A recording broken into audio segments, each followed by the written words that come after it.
Good afternoon. This is over and over and over again. This is Matchday Live. It is Arsenal versus Southampton from the Emirates. An important Premier League game.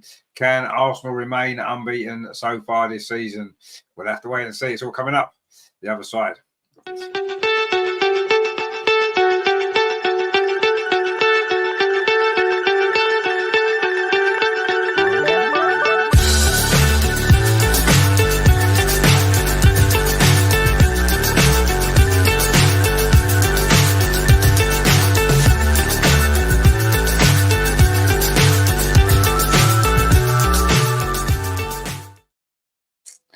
So good afternoon. It is, of course, Arsenal versus Southampton. Is a game, of course, we should win.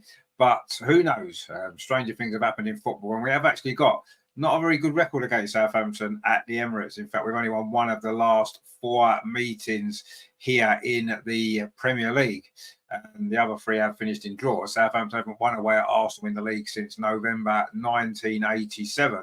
Although they have won twice here in the Carabao Cup in recent years. But I say they do seem to have managed to get a result here more often than not. They've had quite a lot of draws. They don't win here very often, but they have had quite a lot of draws down the years, and it's never been an easy game, regardless of where Southampton have been in the table. So I'm not expecting anything other than a difficult game today. And this is the Arsenal team, which has made me even more expecting a difficult game.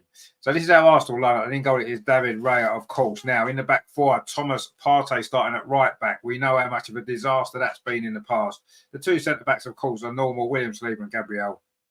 Ricardo Calafiori continues at left back. In midfield, Jorginho comes in, Declan Rice and Kai Havertz in midfield. So we've got 2 players that don't work in those positions are in the starting lineup today. And the front 3, Bukayo Saka, Raheem Sterling gets his first Premier League start, and the non-scoring centre forward, Gabriel Jesus. So on the bench then it is Alberto Neto, Jakub Kouya, Takehiro Tomiyasu, Miles Lewis-Skelly, Mikel Merino, Ethan Nwaneri, Leandro Trossard, Gabriel Martinelli and Nathan Butler-Ayeji. For Southampton then, in goal, as expected, it is, of course, our former goalkeeper, Aaron Ramsdale. Not that he's got a point to prove. Their back 4, is it a back 3? We're not sure. Carl Walker-Peters, Jan Bednarak and Tommy Howard-Bellis. They've also got Yakamina Sugamara. They've got their captain, Flynn Downs, Joe Ariba and Ryan Manning, Tyler Dibbling, Matthew Fernandez and Ross Stewart. So they're your lineups. So what we're making that Arsenal team, because I don't think it's particularly good, if I'm honest. I just think that it shows that after all this amount of time and the amount of money that we've spent, we have still got Thomas Partey having to play right back and Kai Havertz having to play in midfield. And this is where we are in 2024. This is still where we are, right? I don't, is Mikel Merino not fit enough to start the game? If he's not, why is he on the bench? Takehiro Tomiyasu, if he's not fit enough to start the game, why is he on the bench? I don't understand it. Miles Lewis-Skelly's a young lad. Put some faith in him against Southampton. Ethan Nwaneri, put some faith in him against Southampton. But no, Mikel Arteta won't do it because he doesn't trust anybody else other than his little favourites, and that's it. He's never going to give these young players an opportunity, is he? We'll probably beat Southampton today because Southampton aren't very good. And it doesn't really matter what 11 players we put out. We should be good enough to beat this Southampton team. But the long-term picture does not look good, does it? Nearly 5 years into his reign here as Arsenal manager, and this is still the lineup that we've got. This is still the bench that we've got. After 5 years and all that money, this is where we are. Yes, okay, we've got a few injuries. We know that. There's a few injuries, but everybody has injuries. That's why you've got a squad. That's why you build your squad so that you get injuries and you can cope. We've got 2 right backs on the bench, and he's playing a midfielder at right back. Crazy. Anyway, we've got some comments already, actually. Good to see guys in the chat already. Nathan's with us. Hey, my friend, good to see you. I hope you're doing well. Terry there's quoting the lyrics from Sit Down by James. If I hadn't seen such riches, I could live with being poor. And that's kind of where we are with Arsenal at the minute for me. If we hadn't experienced all the great things that we've experienced over the years, we'd probably be really happy with this current team of failures, because that would be fine. Coming second would be fine, wouldn't it? But when you've seen such great teams over the years, when you've seen us win so many big trophies, this just seems to be really, really poor in comparison. And I suppose that and Terry's right. So that's good lyrics. I enjoyed that. Terry saying good afternoon to Nathan. Terry says, good afternoon, Richard. I opened up with a proper Arsenal song. Well, it's a song about where we are. I agree with you, absolutely. Nathan says this should be a comfortable win. Well, it should be, but as I say, Southampton have got a really good record at the Emirates. We've only won one of the last 4, so not something to be too excited about. Nick Screws with us again. I'm back. How you doing? I was watching Arsenal v PSB. I do remember you. Good to see you. I'm back again. Angie's with us as well. How you doing? Good to see you. Terry says, if we don't hit 5+ today, I'm going to be very disappointed. Terry says, good afternoon to Angie. Great debut on Wednesday. It was, yeah. If you missed the Arsenal Women's show, Angie was on for the first time. Brilliant from her. It's a good show, as always. We're back again, of course, on Thursday this week because of the games that's being played during the week. So you have to join us for that. Nathan says, Dibbling for Southampton is a good young player. He is a very good young player, absolutely. Terry says, Marino, cauliflower ain't as good as people are making him out to be. Well, we don't know yet, do we? I mean, cauliflower looks all right, but we haven't really seen much of Marino. He does look a very safe, square ball kind of possession player, which suits Mikel Arteta, but not really he's going to get us out of that seat. Greg says, afternoon, all great tactics from our great leader. Well, yeah, exactly. I mean, what on earth is going on here? As I say, it's probably enough to beat Southampton. Let's be honest, it's probably enough to beat Southampton, but that doesn't disguise the fact that 5 years into this project, whatever phase that we're in, phase 504, we're still having to play a midfield player at right back because he doesn't trust the 2 right backs he's got on the bench. And we're having to play Kai Havertz in midfield, which doesn't work, even though we've got 2 midfield players, one of which he bought and one of which is our best young player on the bench. So there you go. But anyway, we'll beat Southampton and everybody will be happy because we've beaten Southampton by a couple of goals and everyone will be like, it doesn't matter. It does matter. This squad is not strong enough to win the Premier League. It's certainly not strong enough to win the European Super League / Champions League. So what are we doing? Why are we getting excited? Because we're Arsenal. We should be looking at putting ourselves in a position where we can win these trophies. Look at this squad. Even with the injuries that we've got, it's still not strong enough, is it? Because it's not like we're missing 10 players. We've got Marino back. On the bench. We've got Tomiyasu back. Yes, obviously Joan Timber's a blow. Martin Odegaard's a blow, but that's 2 players. We still should have a stronger squad than this. Terry says, cauliflower is 17 in disguise, good going forward, but can't defend. I don't know. I think he's not right defender. He's much better than 17. Let's be honest. I mean, I think we're all pretty happy that Zinchenko's not playing, but I don't mind Calafiore yet. He hasn't blown me away. No, of course not. He's only played a few games, but he looks solid enough, and he looks like a typical Mikel Arteta signing, doesn't he? 6'3", good in the duels. Do you know what I mean? Let's he can jump into midfield from a fullback position. He can cover for centre back. He's a Mikel Arteta player, isn't he?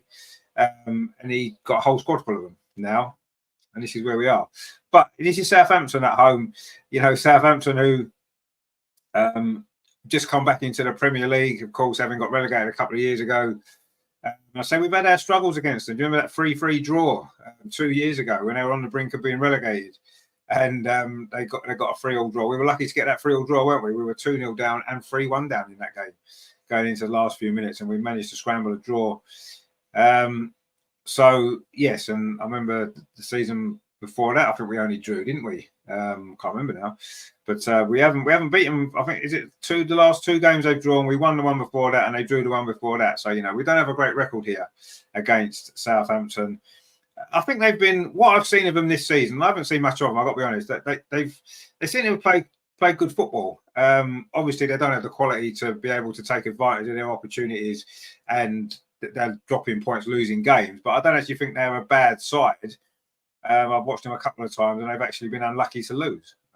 But they don't have the quality. Of course, their goalkeeper today, Aaron Ramsdale, will probably have a point to prove, won't he? Having been discarded in the way that he was. Obviously, we know it was the right decision because he's not a top level goalkeeper, is he? But obviously he's going to have a point to prove, isn't he? To try to say, I could have still done a job for Arsenal. So I'm sure he's going to end up probably having an absolute worldie of a game today. He's going to save everything. Southampton get a 0-0 draw because of him. And then you'll get the usual people on social media saying, oh, we shouldn't have sold him. But there we go. We're quite prepared for that, aren't we? He's getting quite a good reception from a lot of the Arsenal players. I mean, he's a popular character when he was there, but we don't care about popular characters. We want winning players that's going to be good enough to win us the big trophies. And he wasn't, he isn't. And we've definitely had a massive upgrade. So the teams are coming out in Arsenal, of course, in red and white. Southampton in a yellow and dark blue kit, which actually is quite nice. Now, why can't we have an away kit that looks a little bit similar to that? That would be nice, wouldn't it? They've had some nice kits down the year, Southampton, actually. I've always had a little bit of a soft spot for them. I don't know why particularly. I've always quite liked them. I used to love going to the Dell back in the day with a wonky stand behind the goal. And you know, we've had some good meetings with Southampton over the years, haven't we? They're never a threat, are they? In terms of, you know, we're not battling with them for anything usually, so I don't really mind them too much. And I say they have had some nice kits, haven't they? And they've got a nice kit this year, actually. Nathan says it shows his level really going to Southampton. Exactly. Yeah, I mean, look where he came from. Bournemouth, Sheffield United. Of course, his level's down that part of the Premier League, isn't it? Of course it is. We knew that when we signed him.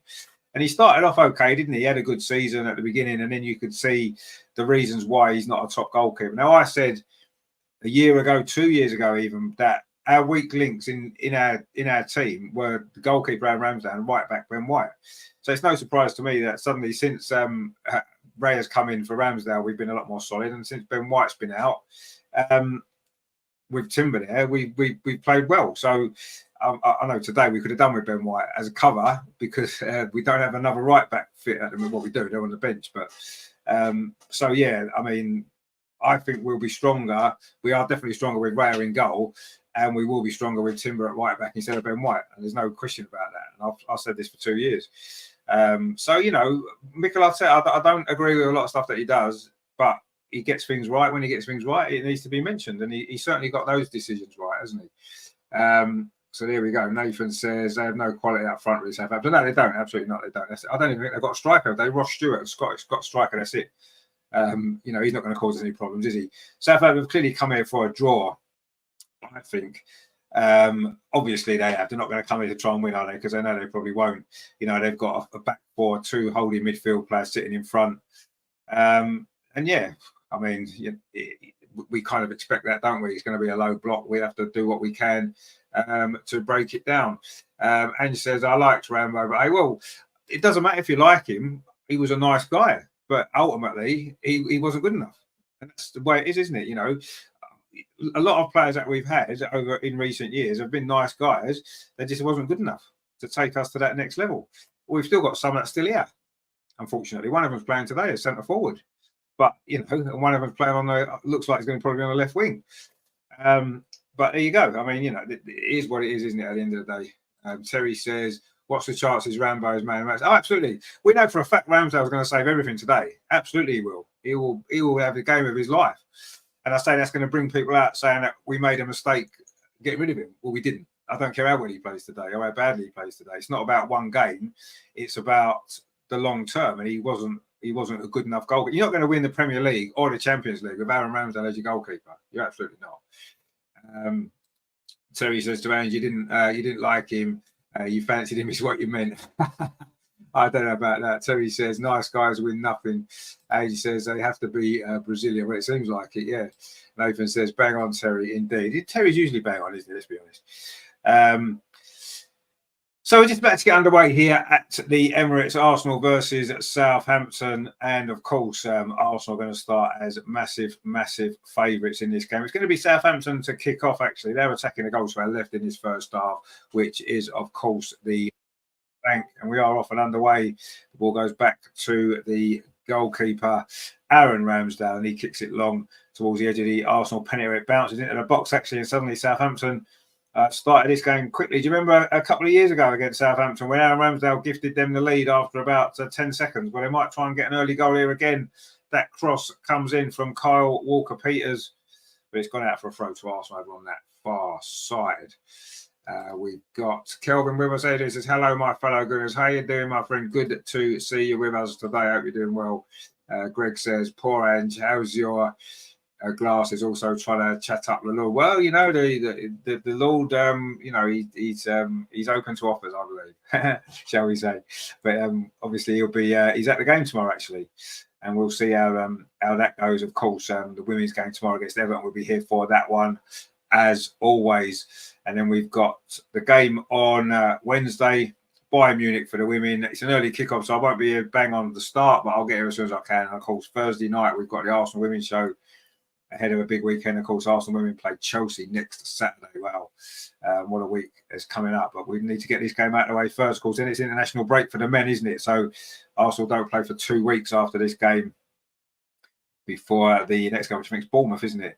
Which is the late game on the Saturday, isn't it? We've got Rajendra with us. Hey, Rajendra, good to see you, my friend. Hope you are doing well. Thomas Partey now playing in this right back position, baffling as to why this is happening again. We remember the nightmare games he had in that position a couple of years ago, a year ago even. Was it a game against? Was it Nottingham Forest, Brighton? Oh dear me, nightmares. We still remember, don't we? Anyway, Arsenal are in possession at the back with Thomas Partey. He's going to play up this near side. Bukayo Saka takes the ball in his stride, trying to create something for Arsenal. Cuts in field, plays it square. Jorginho chips it forward. It's flicked on. Southampton deal with that though. It was Harwood Bellis. Got a couple of goals in recent games. The Southampton defender. And Arsenal have got a corner. We know what a corner means, don't we? It means that we're probably going to score, and it's probably going to be Gabriel, and it's going to be another assist for Bukayo Saka. That's probably what's going to happen. Although having said that, they've got one of the tallest players in the Premier League in their defence, haven't they? Jan Bednarak, the big Pole who's about 6'8". I'm surprised Mikel Arteta hasn't put a bid for him. He wants to buy the tallest players he can find. Well, you won't get too many taller than Jan Bednarak. He's an absolutely terrible defender, but he's 6'5", so Mikel will like him, obviously. You know, we've got this corner, and this is an opportunity for us, of course, to go in front. Gabriel's in there somewhere. William Saliba's in there. Well, Gabriel's not in there yet. He's going to make a run very, very shortly. Bukayo Saka's going to take this corner. What's the delivery like? It's not bad towards the far post. This header comes in. It's blocked. Southampton managed to scramble it away. It's deflected. And then it's cleared away, but not quite by Southampton. Arsenal still in possession. Saka on this near side. Can he get the cross in? Plays it square. And Raheem Sterling now finds Declan Rice, gets it back. Or William Saliba it was, slips over. William Saliba's going to go from the edge of the box. Tries to play it into the penalty area. And Arsenal cannot get the shot away. Was that Gabriel Jesus running across the penalty area there? Or was it Raheem Sterling? Anyway, we couldn't get the shot away. And Aaron Ramsdale's got the ball in his arms. And we just seem to be pushing and pushing there without really... It was Raheem Sterling actually there inside the box. It was bobbling around. In fact, he handballed it. Had he scored, it wouldn't have counted. But it did come off his arm. And in the end, Southampton managed to get the ball clear. A little bit scrambly there it was, wasn't it? And from a defensive point of view. But Southampton won't mind that too much as long as they keep the ball out of their net. Of course, this is almost like a free hit for Southampton, isn't it? Anything they were to pick up here would be an absolutely massive bonus, wouldn't it? Because they're not expected to get anything. And should Arsenal win 4-5-0, no one will be surprised, will they? Anyway, that cross comes in there from Sterling. I think it was slightly too high for Bukayo Saka. In fact, it was Gabriel Jesus' cross. He seems to have sorted his hair out now. Got rid of that ridiculous hairstyle that he had since the start of the season. I think someone's obviously told him, mate, you look stupid. So he sorted it out. Obviously, Raheem Sterling hasn't, but there you go. Anyway, Southampton trying to get the ball forward over on that far side, but Calafiori steps in, brings it forward for Arsenal. This has been a fast start. If we get an early goal, you do fear for Southampton. Bukayo Saka now on this near side is going to go around the outside, gets a cross in, comes all the way to the far post. The shot comes in, it hits the Southampton defender. Didn't know too much about it. And then they just hammer the ball away into the Arsenal half. And David Raya comes to get that. We've played 5 minutes, and it's been 5 minutes of relentless Arsenal pressure. And Southampton have had a couple of lucky escapes. Bukayo Saka now again on this near side. Everything coming up this side. It's not surprising because it's Sterling on the other wing. But that was a poor cross actually there from Saka. It's gone behind for a goal kick. And that was a little bit unfortunate there, Arsenal. It was a good move. Saka obviously was at the heart of it and went to the byline, got a cross in, and It came all the way to Gabriel Jesus. His shot may have been on target. It hit the back heel of a defender who didn't. I don't think he knew too much about it. I think it might have been Jan Bednarak. And in the end, Southampton managed to scramble it clear. They'll be looking at trying to get through this first sort of 15, 20 minutes, won't they? Damage limitations for them, you do feel, if Arsenal score in the next 10 or 15 minutes. But so far, Southampton have managed to hang on. We played 6 minutes. It is still 0-0. And Arsenal now hunting impacts, and Southampton trying to play it out from the back. It's back with Aaron Ramsdale wearing the purple kit. He gives it straight to an Arsenal player there. And Arsenal now going to make him pay. It's Raheem Sterling. Goes down in the box. What's the referee going to give? A goal kick. He's got a bit of a reputation for diving, hasn't it? It was Jan Bednarak was the Southampton defender. I don't know if VAR are going to be checking this or not. Raheem Sterling's having a chat to the referee, who's actually Tony Harrington. Not that I've ever heard of him, but it doesn't really matter too much. And I don't think there was much in that, was there? Looking at the replay, he got in between the two centre halves quite well there, actually. No, he didn't. That wasn't a foul. Aaron Ramsdale flapped at that a little bit in his traditional style, but I don't think Bednarak's really touched him there, has he? So I don't think that was a penalty. Anyway, Arsenal coming forward again. It's relentless Arsenal pressure at the moment. Sterling's chipping to the box. He's headed away at the near post by Sugarama. I think his name's Sugarama. The Japanese defender. Maybe he's Banana Rama because he's got a yellow kit on like a banana. Anyway, Arsenal now coming forward with Kai Havertz finds Bukayo Saka. Arsenal looking for that early breakthrough. But now important it is in these type of games, isn't it? Because the longer it stays 0-0, Southampton are going to have no ambition to try and come forward, are they? They're just going to get everyone behind the ball, try and shut the spaces down and make it difficult for us. So it's the onus is on us, isn't it? There you go. Terry says, should be a yellow card for diving, bringing Chelsea vibes to Arsenal. Well, it was a bit of a dive here. Anyway, Saka now on this near side, trying to wiggle his way round for a cross. Tries to go around the outside, doesn't actually manage to. And in fact, Saka in the end commits a foul. It was Ryan Manning there, the Southampton defender. Saka couldn't get past him, and in the end committed the foul. Southampton are trying to play the ball out from the back, and again they get caught in possession, but that was a poor ball from Thomas Partey, and it's rolled all the way through into the arms of Aaron Ramsdale, and it is Arsenal 0, Southampton 0. 8.5 minutes played at the Emirates. Southampton have barely got into our half yet, so they try to play the ball forward. They have nothing up front, Southampton, and if they continue to play like this, it's just a matter of time until we go in front and then go on and win quite comfortably, really. And this kind of sums up the Premier League for me. It's just so predictable. Teams lack ambition. They lack, a lot of them lack the quality, and we lack the quality there because that ball from Bukayo Saka was overhit. And it's gone out for a goal kick. Everything's coming through Saka at the moment in these early stages here. He's putting one or two good balls. And that's where most of the Arsenal threat is coming from. Coming up towards the 10-minute mark, Aaron Ramsdale is going to go long towards the centre circle. But again, Southampton got nothing up front, have they? Ross Stewart is their only striker today. He's very, very isolated. And he's up against, of course, the two best central defenders in the Premier League at the moment. So he's not going to get a lot of joy there, is he? You know, Declan Rice finds Raheem Sterling over on that far side. Arsenal's left, plays it back to Gabriel. And that's with William Saliba. Gabriel gets it back again. Now it's with William Saliba inside the centre circle. No pressure on him, so he just plays it out to that far side to Gabriel. Gabriel gives it back again to William Saliba. It's all very pedestrian at the moment. Now we might see a bit more action here. Kai Havertz on this near side finds Bukayo Saka, plays it in field to Thomas Partey square. Oh, the ball played through to Kai Havertz. Is this the moment? Oh, good defending there, actually. Really, really good defending. I think that was Kyle Walker-Peters came across. Looked as though Kai Havertz was just going to be in there. Nice little bit of football that was from Arsenal. Thomas Partey played it into Jorginho. He was just onside Kai Havertz, but really good defending, actually. He was trying to pull it back to Declan Rice. And Kyle Walker-Peters got across there with a good block. But here's another corner to Arsenal. Lovely ball that was there from Jorginho. which almost opened up that Southampton defence. And in the end, it was blocked, the cross there from Kai Havertz. But it's a corner to Arsenal, a second corner. Again, it's going to be a Bukayo Saka with it. And again, we're going to be a threat here, aren't we? Bukayo Saka puts it into again towards the far post. Goalkeeper Aaron Ramsdale gets a touch on that. It's going to be another corner to Arsenal. He did well there, Aaron Ramsdale. And it was a good corner there. And he just got a fingertip to it. He needed to as well, because Kai Havertz was coming in and may well have headed that into the goal if he'd missed it. He had to get something on that. He did get something on that. But it's another corner. And this one's over on the far side, Arsenal's left.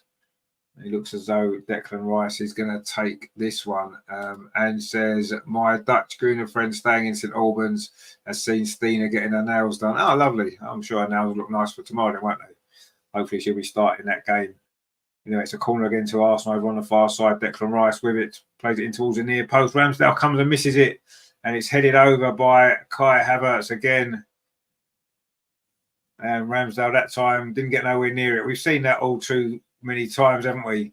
He tried to come for it, got nowhere near it, and Kai Havertz couldn't direct his header into the goal. Too high it was, looped over the top. I don't know if he was maybe trying to flick that on at the near post or whether he was actually trying to score, but anyway, it didn't work. Nathan says, nice pass. It was, yeah, the Jorginho pass. It was a very nice pass. It opened up that Southampton defence. We've played 12 minutes and it's still 0-0. And it has been a fast start from Arsenal, but we need a goal, don't we? Let's be honest. These are the games where you have to score. Russ is with us. How you doing, Russ? Good to see you, my friend. Hope you're well. Surely we're expecting a good victory here. Anyway, Calafiori does well, plays the ball forward. And it's touched back by Jorginho to William Saliba. Calafiori now moving in to midfield. Inverted wingers, of course, inverted fullbacks. That is so great to watch, isn't it? Jorginho now inside the centre circle, finds Thomas Partey on his near side. Plays up line to Bukayo Saka. Greg says good defending by Havertz. Well, no, it was good defending, yeah. Heads it straight over the bar. Good defensive header, wasn't it? Anyway, David Raya's way out of his goal to get a touch on the ball because he's not had too much to do, has he, so far? 13 minutes played. It is still Arsenal 0, Southampton 0 from the Emirates. Terry says, Stina wants to look good for her incoming hat-trick tomorrow against Everton. Yeah, let's hope so. Let's hope so we win the game. That's what it's about. 3 points, isn't it? Doesn't matter if it's 1-0 or 5-0 or 10-0. It's still 3 points. So that's what we need to get. That's what we need to get here as well. Bukayo Saka now on this near side. Plays the ball back to Thomas Partey into Jorginho. I don't know what the possession stats are, but Arsenal must have had 80% so far in this game, you do feel. Saka now again on this near side. It's in the box with Jesus. Touches it back to Saka again on this near side. Plays it back to Thomas Partey. Thomas Partey again. It goes square to Gabriel. Now Calafiori finds Sterling over on that far side. Sugawara's across there to try to stop the cross, but coming anyway. Goes away. Of course, he's going to find Saka at the far post. Oh, the Southampton quickly got 2 defenders across. Saka's shot's deflected, and it's cleared away, but not for very long. Although Southampton now are breaking from midfield. They've got a little bit of pace here, actually. They've got an opportunity to try and get forward for the first time since the very, very early stages of this game. And Saka there, as soon as he got the ball in the box, he was quickly closed down by 3 Southampton defenders. And he managed to get a shot away, but it was going to be difficult to score with that many, with no space in front of him, and it did hit the defender. And now Southampton have got a little spell of possession, which is probably the longest spell of possession that they've had. Pinging it around nicely in midfield, actually. Now they're trying to come forward over on the far side, finally getting into the Arsenal half. And it's Dibbling now. Very good young player, scored, of course, in the Premier League a couple of weeks ago, didn't he? Was it against Ipswich? Can't remember which game it was now. He's got 1 Premier League goal, the young lad. And so we're happy with 1 goal from her, but more would be glorious. Exactly. It's just, just win the game, really. That's what we need to do, don't we? We just need to win the game. It doesn't really matter who scores. Yes, we've got our own favourite players that we like to see score, but ultimately, as long as we win. Anyway, Southampton now coming forward over on the far side. It is Diblin again. Puts a cross in. It's not a bad cross, actually, but Southampton don't leave anyone in the box. It comes out 0-2. Kyle Walker-Peters tries a shot, but it's straight at David Raya. And that is Southampton's first shot in this game. 16 minutes played. And it was the left-back Kyle, well, he's playing left-back Kyle Walker-Peters with that effort, traditionally a right-back, of course. And he hit that with his right foot. It wasn't a bad strike, but it was straight at David Raya. And you're not going to beat David Raya, are you, with an effort like that? Let's be honest, with some of the saves he's made this season. Anyway, Kai Havertz now bringing the ball forward up his near side, finds Bukayo Saka. Can Arsenal find this breakthrough? Surely that's a foul. Referee lets the play go on because Saka's kept the ball. He's found Thomas Partey. And Thomas Partey plays it square to William Saliba. Now Saliba finds Thomas Partey again, and Arsenal back into the groove in the Southampton half. Well, now goes back to William Saliba. Quite a bit of pressure there by Stewart, but he managed to find his partner, Gabriel. They just got touches in the opposition box. Arsenal have had 19 and Southampton have had none. Are we surprised by that stat? Absolutely not. I don't know what the possession is. They might put that up in a minute as well. It'll be quite useful, won't it? But all those 19 touches in the opposition box, and Aaron Ramsdale hasn't had to make a save. So that's an issue slightly, isn't it? Anyway, Saka now coming forward, looking to change all that. Cuts in field. That's a nice square ball as well to Jorginho. Runs into a little bit of trouble. Does manage to keep the ball though. Finds Thomas Partey. Saka again just inside the penalty area on his near side. Twisting and turning. He's got two defenders in front of him. Plays the ball back to Jorginho again. Now it's with Thomas Partey. Relentless Arsenal possession and pressure. But very little end product at the moment. The ball now switches from the other to the other side with Ricardo Calafiori. Now he can shoot from distance. Plays it to the edge of the box. Havertz touches it back to Jorginho. Now it's with Thomas Partey. Sorry, Bukayo Saka just inside the box, but he gets tackled and Southampton can clear the ball away, but not very far because Thomas Partey steps in again. You do feel as though Southampton aren't going to be able to hold on for this entire match playing like this. They're going to have to keep the ball a little bit better, aren't they? Because it's so much more tiring, isn't it, when you don't have the ball? So I don't know what it is, but I'm finding it hard to get excited about this game so far. Something's missing. Absolutely, no, I agree. And it was quite hard to get excited about the game before it started, actually, wasn't it? Because you'd expect us to win this game quite comfortably. You know what to expect. You knew it was going to be a game with lots and lots of Arsenal pressure, and eventually we'll probably score 2 or 3 goals and win comfortably. So it's not like there's anything to kind of get excited about, really. And the game's been like that, hasn't it? That's exactly how it's been played. It's been played in the Southampton half. You know, a cross comes in, not a great cross from Calafiori, I think it was. It's cleared away by Southampton, but they've got no threat at all up front, have they? Their best hope in this game is going to be hanging on grimly for a 0-0 draw, isn't it? That's pretty much their best hope because they're absolutely offering nothing at all coming forward. Anyway, they just won the ball back in midfield. That was good tackle there, actually, by Matteo Fernandez. Southampton trying to come forward up this near side. Thomas Partey steps in with a good tackle now. Bukayo Saka finds Gabriel Jesus on the edge of the box. Plays it back into Saka again. Saka's shot's deflected wide for a corner. And another corner opportunity for Arsenal. It'll be about, 4 or 5 corners it was. Flynn Downs there, the captain for Southampton, who's taken over from the guy who left to go to West Ham, didn't he? Who was their captain for ages. I think he's injured at the minute. Anyway, it's another corner to Arsenal. Bukayo Saka is going to take it from this near side. So far, Southampton have survived the 4 or 5 corners that we've had so far. Saliba's in there. Gabriel's in there. We know what the threat is. Southampton know what the threat is. It's just, can they stop it? That's the only question here. Bukayo Saka's corner to the far post, and there's a Southampton head got there. It's going to be another corner again. And Southampton did defend that well. They're going to have to defend these corners well, aren't they? Again, though, Ramsdale half came for that, didn't get anywhere near it. And, yeah, that seems to be what has happened a couple of times. Anyway, Declan Rice is going to take this other corner now on this far side in front of those Southampton fans behind the goal. Haven't had too much to cheer as yet, have they?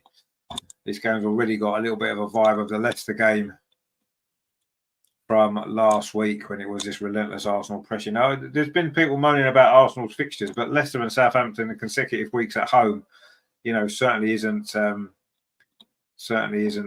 too bad, is it? Really, let's be honest. And Kai Havertz just headed the ball into the net from that corner, but the whistle had already gone. And I'm not quite sure what the referee's given other than another corner. You'd think if it was a foul in the box, you'd give a free kick, wouldn't you, to Southampton? But he's given Arsenal a chance to retake the corner. If he's not happy with that because it's a foul, not really sure what was that was all about there. Anyway, it was Calafiori involved. But it is the corner's going to be retaken anyway. Declan Rice again over on that far side. Kai Havertz is lurking at the far post. That's where the corner goes. And they've been very predictable, these corners, haven't they, so far? In fact, they're very predictable in general, aren't they? You know what's going to happen. We're going to put 4 or 5 players into that 6-yard box, buffering the goalkeeper and the defenders. It's going to go to the far post, and someone's going to try and go on the end of it. And that seems to be, that's the tactic, isn't it? That seems to be our corner tactic, which has worked, obviously, in games this season. We know it has, but sooner or later, we're going to get sussed out, aren't we? We're about midway through this first half now, and it is still 0-0, and there isn't too much to get excited about. Saka's just been fouled, so it's going to be a free kick to Arsenal, and it is Arsenal 0, Southampton 0. And Aaron Ramsdale on his return to the Emirates hasn't actually been tested yet.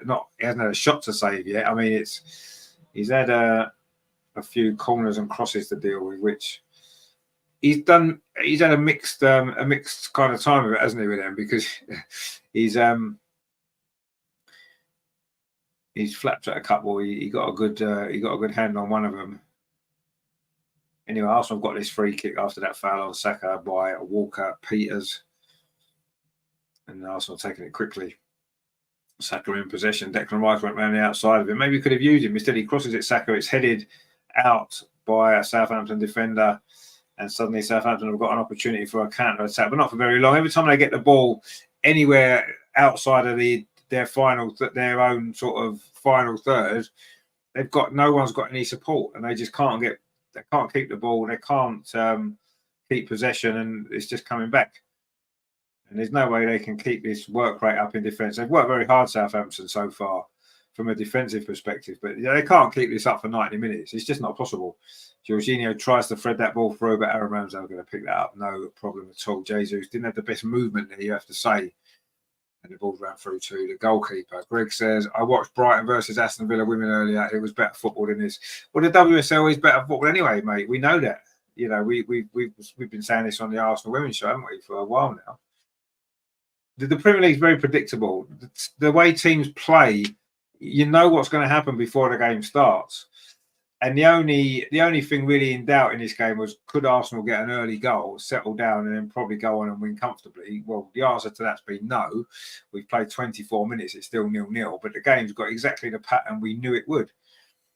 Arsenal, moving the ball quickly from side to side, trying to get it on the wing, get balls into the box, try to win a lot of corners, which we've done. But so far, we haven't been able to find that breakthrough. And Southampton just getting everybody behind the ball and defending really deep. And that tends to be, what we expected. And it's just now a matter of how long can Southampton hang on for playing like this, because you do feel as though they're going to have to at some point keep possession of the football a little bit better, or the inevitable is going to happen. Anyway, there seems to be an injury there because Southampton have just kicked the ball out. And in fact, there is an injury. In fact, it is Stewart, who was their only striker on the pitch. Well, they've got a couple on the bench. They've got Cameron Archer, of course, who they signed from Aston Villa. They've got Adam Armstrong as well. And of course, Ben Brereton. If you remember the FA Cup game against Nottingham Forest, not the most recent one, the one before when Arsene Wenger was still manager, when we lost, I think it was 4-2. And Ben Brereton, I think he scored a couple of goals that day for Nottingham Forest. He definitely scored that dodgy penalty, didn't he? I think when he kind of kicked it twice. Anyway, he's on the bench, of course, so he may well come on. We're not sure yet. Nathan says Stewart has given up. Well, he probably has. He's given up because he knows he's not going to get the ball much, and he's probably just sick of it now. But he's gone there. It looks like some sort of thigh injury, potentially. And so there's a bit of a break in place. Southampton have come over to get a drink and some words with the manager, and Arsenal doing the same. And I'm not sure if I was going to call him Rod Stewart. It's not Rod Stewart, it's Ross Stewart, very similar. And it looks like he may well have to come off, which may give an opportunity to, I would say, either Adam Armstrong or Ben Brereton Diaz, who scored a lot of goals in the Championship, never quite managed it in the Premier League, has he, as yet? But anyway, Ben White in the stands there in a green hoodie and green and white cap. Obviously injured at the minute, but if everybody's fit now, does he play? I don't think he's first choice right back anymore, is he? Anyway, Southampton are going to be making a substitution, are they? So I think Stewart's game may well be done. Or they're not making a substitution. I'm not sure. Oh, they are. They are. In fact, they are making. Yeah, they are making a substitution. Yeah, I assume they would be. So Stewart is going off, as we look like he was going to have to, and it is Cameron Archer actually coming on. Nathan says Ben Brereton Diaz is an absolute helmet. Yeah, he is a bit of a tit, and he's got absolutely ridiculous hair as well. But he did cause us problems in that game for Nottingham Forest all those years ago. So, I just have nightmares about that, really. But anyway, they brought on Cameron Archer. He's a very good young player, actually, you have to say. Signed from Aston Villa in the summer. I think he was on loan at Southampton last season as well, wasn't he, from what I remember? But he's a good young player. He'll be looking to make a mark in the Premier League, won't he, for Southampton? Of course, they're going to have a season of struggle, aren't they? They're fighting relegation. Of course, their older promoted teams are probably going to be doing that. But actually, when you look at it, Ipswich have managed to pull off a few draws. Leicester have got a couple of results. And Southampton have, in some of the games, they've played quite well and maybe been a bit unfortunate, but they've only got 1 point on the table so far. And they desperately need a few more, or they know they're going to be in trouble. Anyway, Saka on this near side. Arsenal still looking for this breakthrough. We played 28 minutes at the Emirates. It's still 0-0. And Aaron Ramsdale's had a fairly comfortable afternoon so far. Terry says, Arteta doing a David Brent team talk. It looked like it, didn't it? But he does that all the time, doesn't he? Southampton thought they had won the ball there. Bednarak on Jesus, but it's a free kick. It kind of was a slight tackle from behind. Although he did get the ball, it's not the 1980s or 90s anymore, 70s. And you can't be tackling anybody like that, even though you win the ball. It almost becomes irrelevant now, doesn't it? And that's what happened. It is a free kick to Arsenal. Gabriel Jesus, of course, was always going to go down.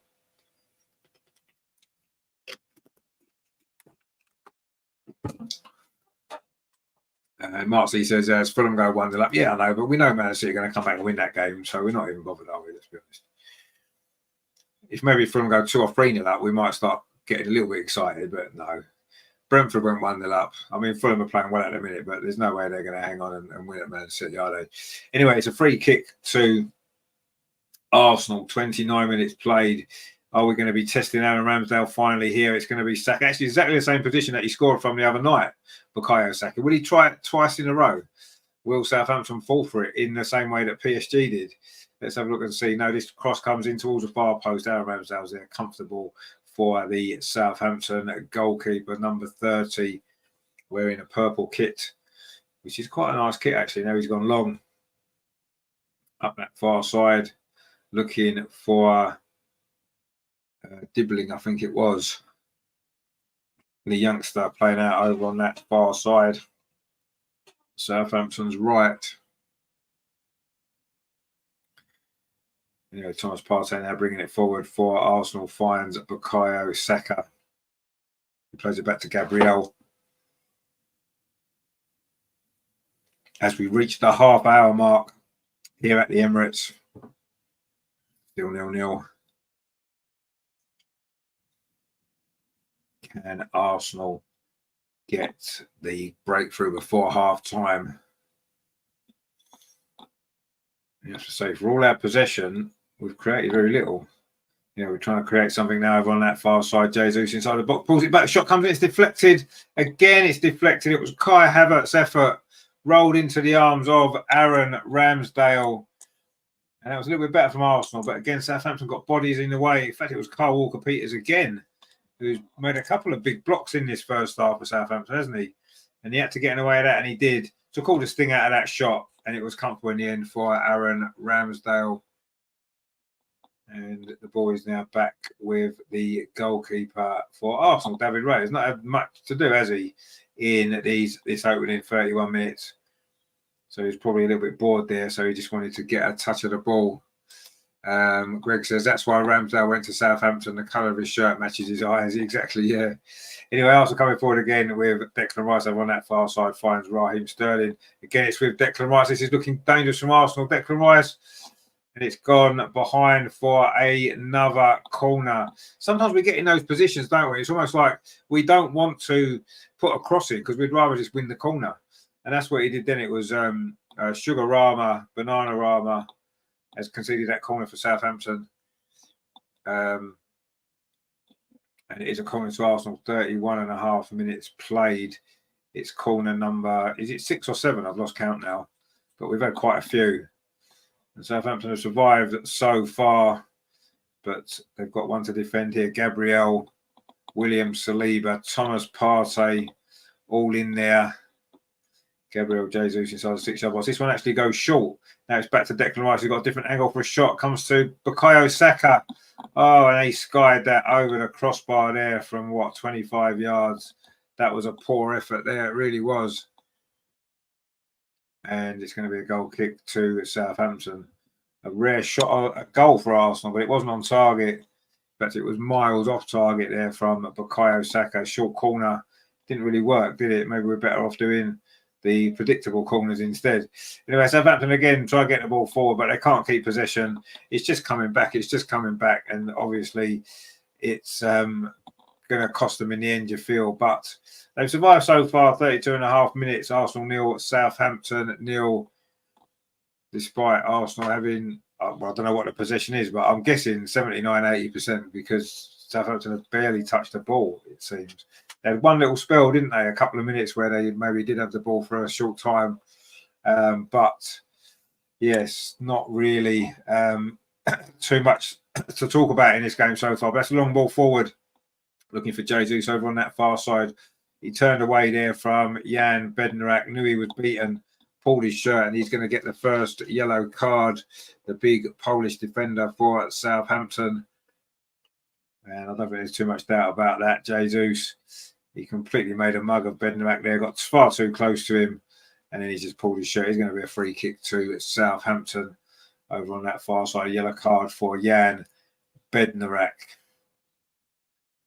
And he was made to look a little bit silly there by Jesus, wasn't he? And it is going to be a free kick to Southampton. We played 33, nearly 34 minutes. And this is like a corner, but it's on the edge of the penalty over on that far side. And again, it's going to be Declan Rice. It's sort of it is in kind of shooting range, actually, but my guess is he's going to play this towards the far post. That seems to be where most of our set pieces go these days. And that's where all the players are lined up.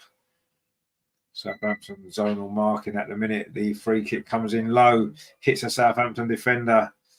Now they should be able to scramble the ball clear.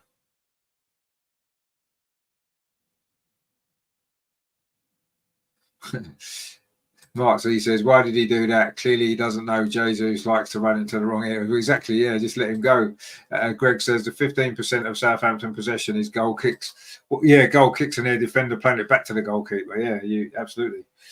Anyway, Thomas Partey is going to take this throw in on this near side. Again, it's in line with the edge of the penalty. It looks like he's going to throw it in towards the near post. And that's exactly what he does do. Headed out, though, by, was it Bednarak again? Also do keep it in on this near side. Now it's back with William Saliba. Now Thomas Partey plays it square to Calafiore, who's, don't know what he's doing there in midfield. But anyway, it's out to that far side with Declan Rice. Finds Raheem Sterling. Not too much impact in this game, has he, Raheem Sterling? But that cross isn't too bad. Bukayo Saka looking to get on the end of it, but it's headed away again by Bednarak. But Southampton give the ball away again. That wasn't a great pass up this near side to find Kai Havertz.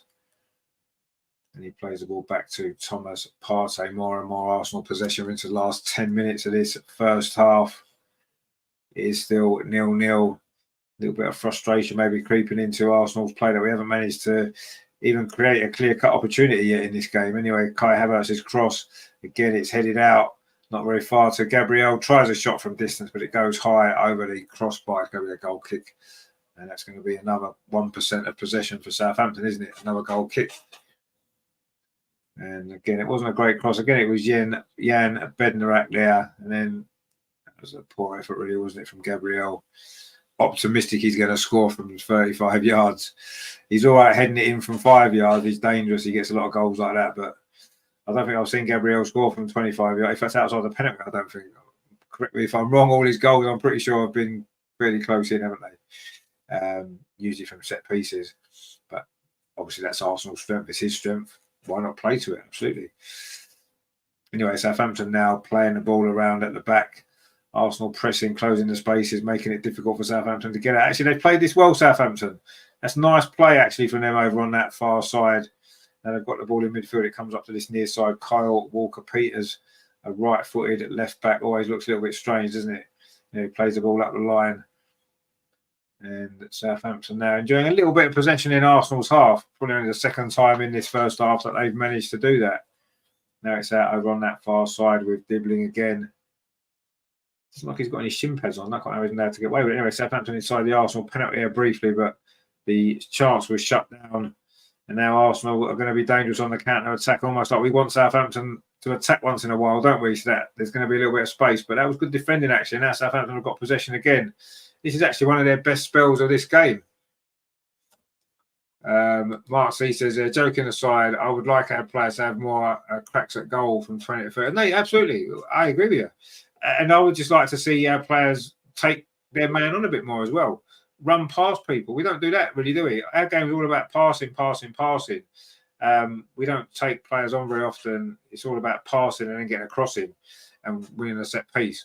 I'd like to see more shots from distance. We like to see long range goals. We just don't really get too many, do we? Yeah, it's going to be surely another yellow card there. Dibbling is going to get a yellow card there for fouling Calafiore. Tyler Dibbling, the young English player there. It's a poor first touch for him, actually. I feel a bit sorry for him because obviously the sun's in his eyes over on that side of the pitch. The ball's in the air. Always going to be difficult, isn't it? To, you look up and the sun's in your eyes and all you see is like a load of orange dots. To try and get that ball under control was difficult and it got away from him. Terry says 100% Mark Bartek won't let. No, he won't. No, it's very, very structured. It's very, very choreographed football, isn't it?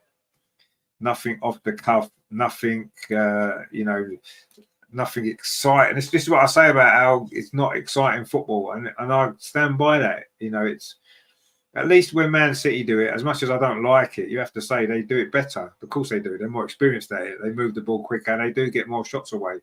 And Arsenal still, it's too slow. The build-up is too slow. The passing is too slow, and it ends up going back as it's just done now. It's back with Gabriel. It was forward down the right wing with Saka, and now it's now with Calafiore, and it's back in the centre circle with William Saliba. Mark C says pass. Exactly, that's what it is. That's what we do. It's just pass. It's death by 1,000 passes, isn't it? Saka now plays a square to the box, Jorginho. So he could have got a shot away. Instead, he's passed it back to Saka inside the box. So Saka on the near side gets a cross in, deflected, comes to Jorginho. He will try a shot. It's just wide of that far post. And that's why we should maybe shoot a little bit more.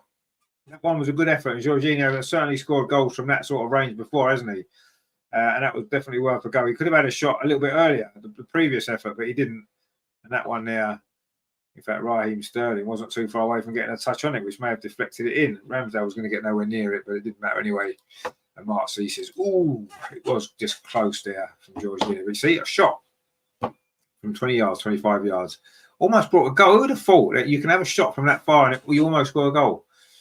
Because we haven't really got close to scoring a goal apart from that, have we? Let's be honest. Anyway, Southampton are trying to come forward over on that far side looking for Dibbling, but the ball runs away from him and Calafiore is there and finds David Raya, who's probably had the least touches in this game, you would imagine, in this first half. We played 40 minutes, still 0-0. Not been the greatest game of football, let's be honest. It hasn't been particularly exciting In fact, it's been quite dull. But what do you expect? Southampton are sitting deep. They're not that bothered about keeping the ball or trying to attack. They're just looking to, it almost feels like damage limitations. But obviously, if they were to hang on for a 0-0 draw, they would be absolutely delighted, wouldn't they? But you do feel, as I say, the longer the game goes on, the more chances Arsenal will create. Kai Havertz now plays a ball into the box. The cross, though, is headed out. It's going to be a throw to Arsenal on this near side.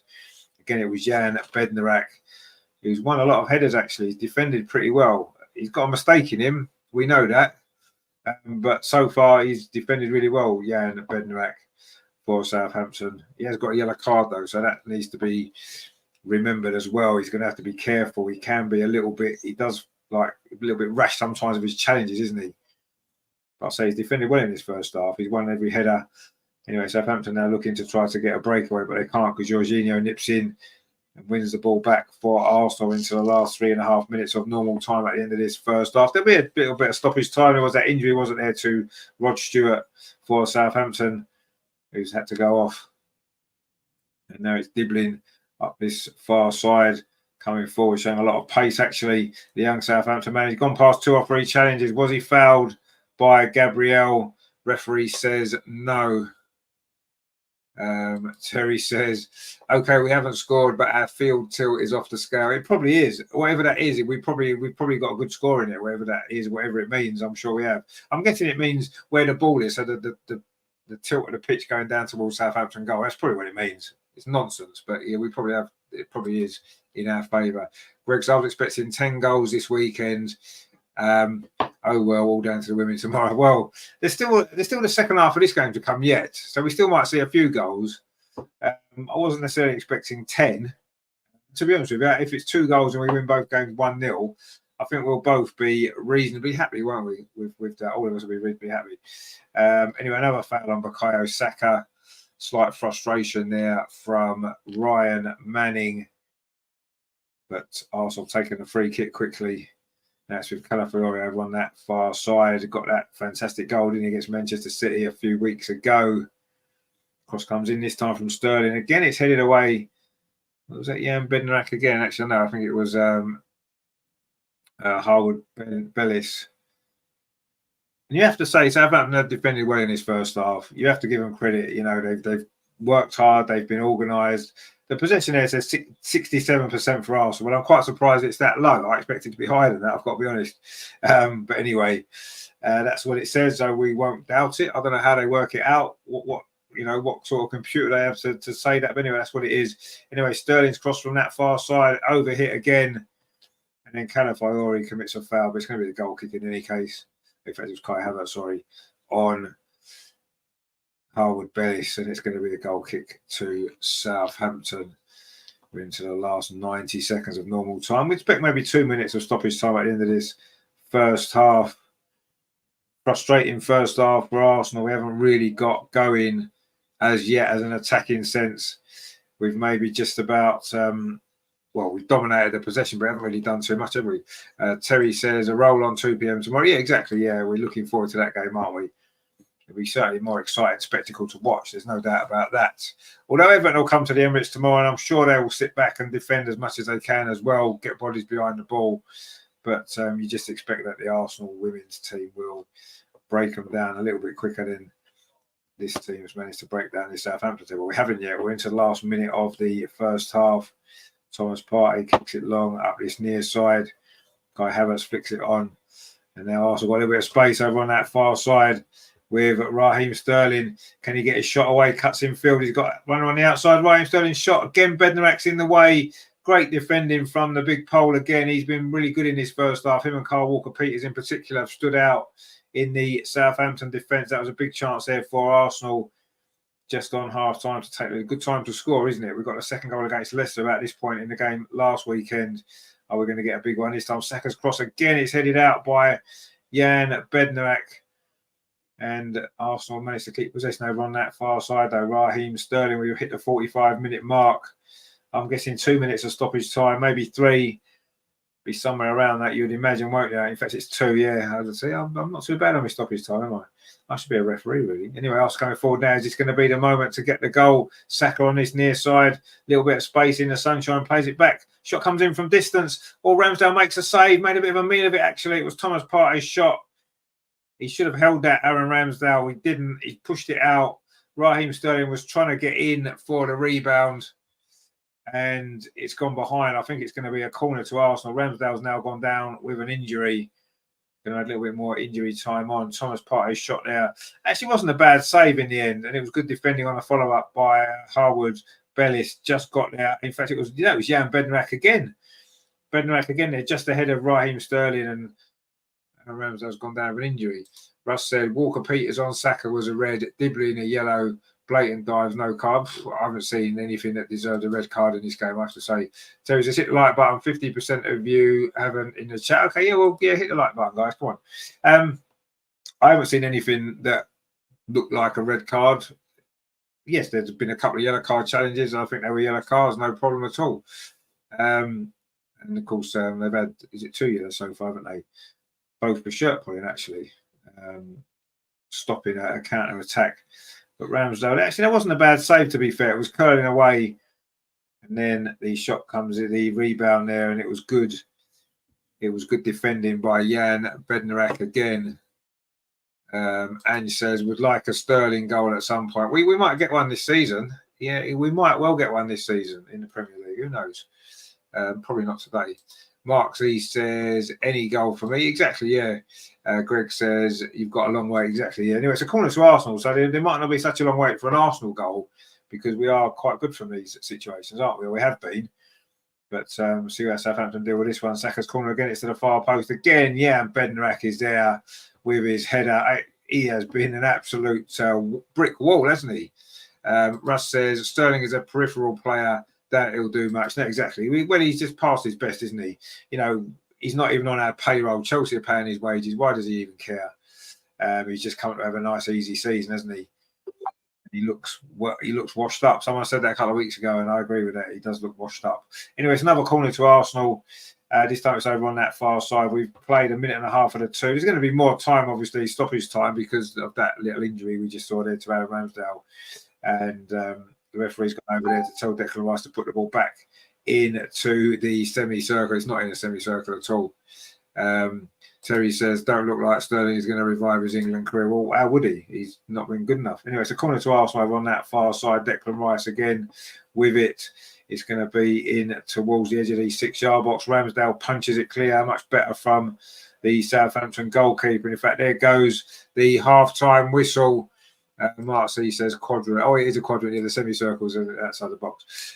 So anyway, half time here at the Emirates is Arsenal 0 at Southampton 0. It's not been a sort of game to get you too excited, has it? Arsenal have dominated possession. You know, pretty much what do we say, 69, 70%. Russ says boring. Exactly, yeah, boring as most games are. But it is what it is, and it is 0-0. And Arsenal just look lacking ideas. We're not creating anything from open play, are we? The only time you feel that we might score is when we've had one of those million corners that we've had. And even then, we haven't even really created a chance from that, have we? So there's obviously a few 3 o'clock kickoffs in the Premier League. So let's have a look at some of them scores, shall we? And see where we are. Obviously, earlier on, it did finish Crystal Palace 0, Liverpool 1. Diogo Jota with that goal. Obviously, Arsenal 0, Southampton 0. Well, this is half-time, not even half-time. Brentford 4, Wolves 2. What a game there. That one's certainly not boring, is it? Nathan Collins had given Brentford an early lead. Matthias Cunha equalised straight away. And Mbeumo penalty put Brentford back in front. Then Strand Larson equalised. And it's Norgard and Pinnock. It's 4-2 there. And they're still playing, actually. Leicester 1, Bournemouth 0 at half-time. Buonate's got that one. Man City 1, Fulham 1. It was Andreas Pereira did give Fulham the lead. But Matej Kovacic has equalised there. And West Ham are 2-1 up at half-time against Ipswich. Mikel Antonio scored in the first minute. Look, Rory Delap then equalised, and it is Kudos giving them the lead. So Brentford this week actually scored in the second minute. So they get them early goals, don't they, Brentford? How do they do it? We do not know, but they scored after 2 minutes today. They've scored in their previous 3 games in the first minute. So it's a little bit later today. A late goal for Brentford in that game. But there you go. Terry says, boo, what a load of rubbish. I agree. And says, I probably have, what was that in regards to, the wait for Sterling goal, that's right. Mark C says, might nip out and watch some paint dry. Well, yeah, it'll certainly be more exciting, won't it? And Nathan says, you really need to see the assist for the Fulham goal. Was it Emil Smith-Rowe by any chance? I don't know if it was. Actually, let's have a look. It has the assist, doesn't it, on the BBC website? Was it Smith-Rowe? Oh, it was Jimenez. Okay, fair enough. I haven't seen it, but no doubt I'll watch that probably later on, match of the day tonight. But you do expect Man City will go on and win that game, probably 4-1 or something like that in the second half, don't you? You think that's what's going to happen. But yeah, so that's, well, okay. What can we say about that first half? Nothing really, because it was pretty boring. Let's have a few stats instead, shall we, actually, because stats are always quite good. Fill out a bit of time, won't it? So the stats then, 70% possession for Arsenal, 30% for Southampton. Arsenal have had 14 shots, believe it or not, but the key here is only 1 on target.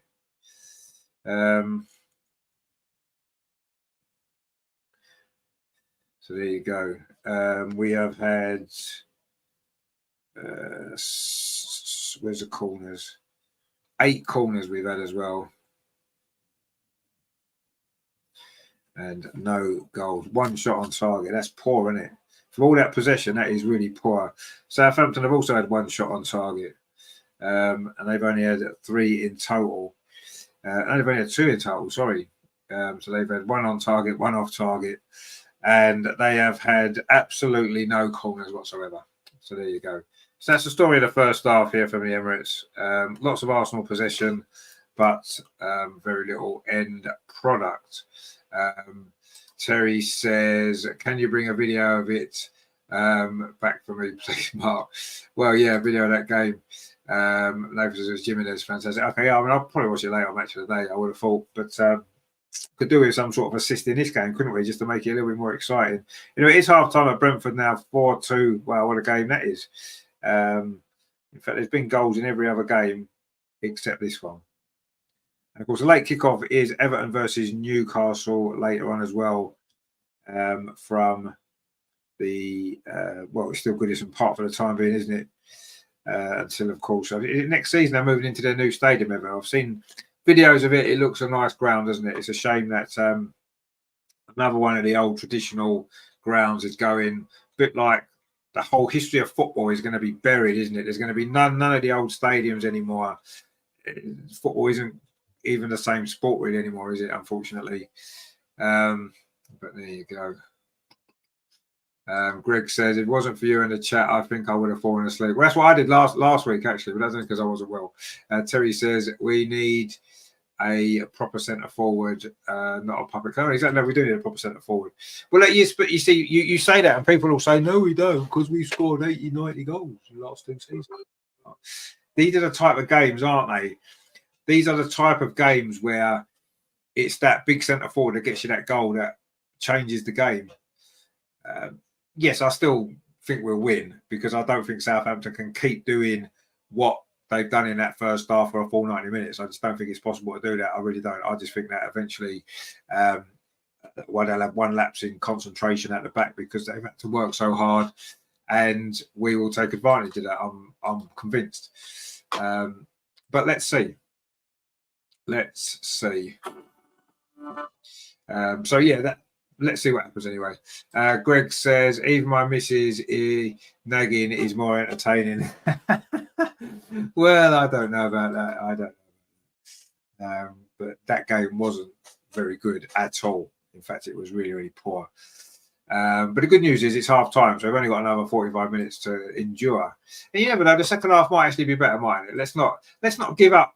Let's not give up on the game completely yet. Let's hope that it's going to get better, because you know it might do, mightn't it? It might well get better. Let's see.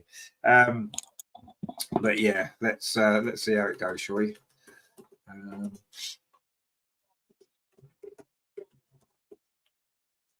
Anyway, we did a park run this morning, which was nice, and it was really good. I'm just finishing the video off, actually, because we didn't get back till a bit late, and then obviously preparing for this. And I'm doing a 10K run tomorrow morning, hoping to get that done and dusted. Be back well in long way in before the game, the women's game, of course, at 2 o'clock. So that should be good.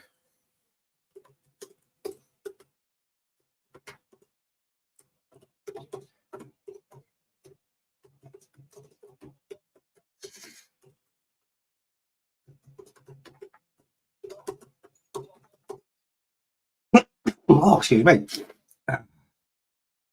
So I see what I'm going to do. I'm going to just go and have a little break for 5 minutes, and then we'll be back in a minute. Okay, for the second half. Terry says my dogs have had the right idea. They've been out in the garden since this rubbish kicked off. Yeah, maybe sit out for the next 5 minutes because we're going to go. I'm going to finish this video off. I'll be back in a short while, and we'll watch the second half, which is going to be better, isn't it? Come on, we know the second half is going to be better. Speak to you soon, guys.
So welcome back for the second half.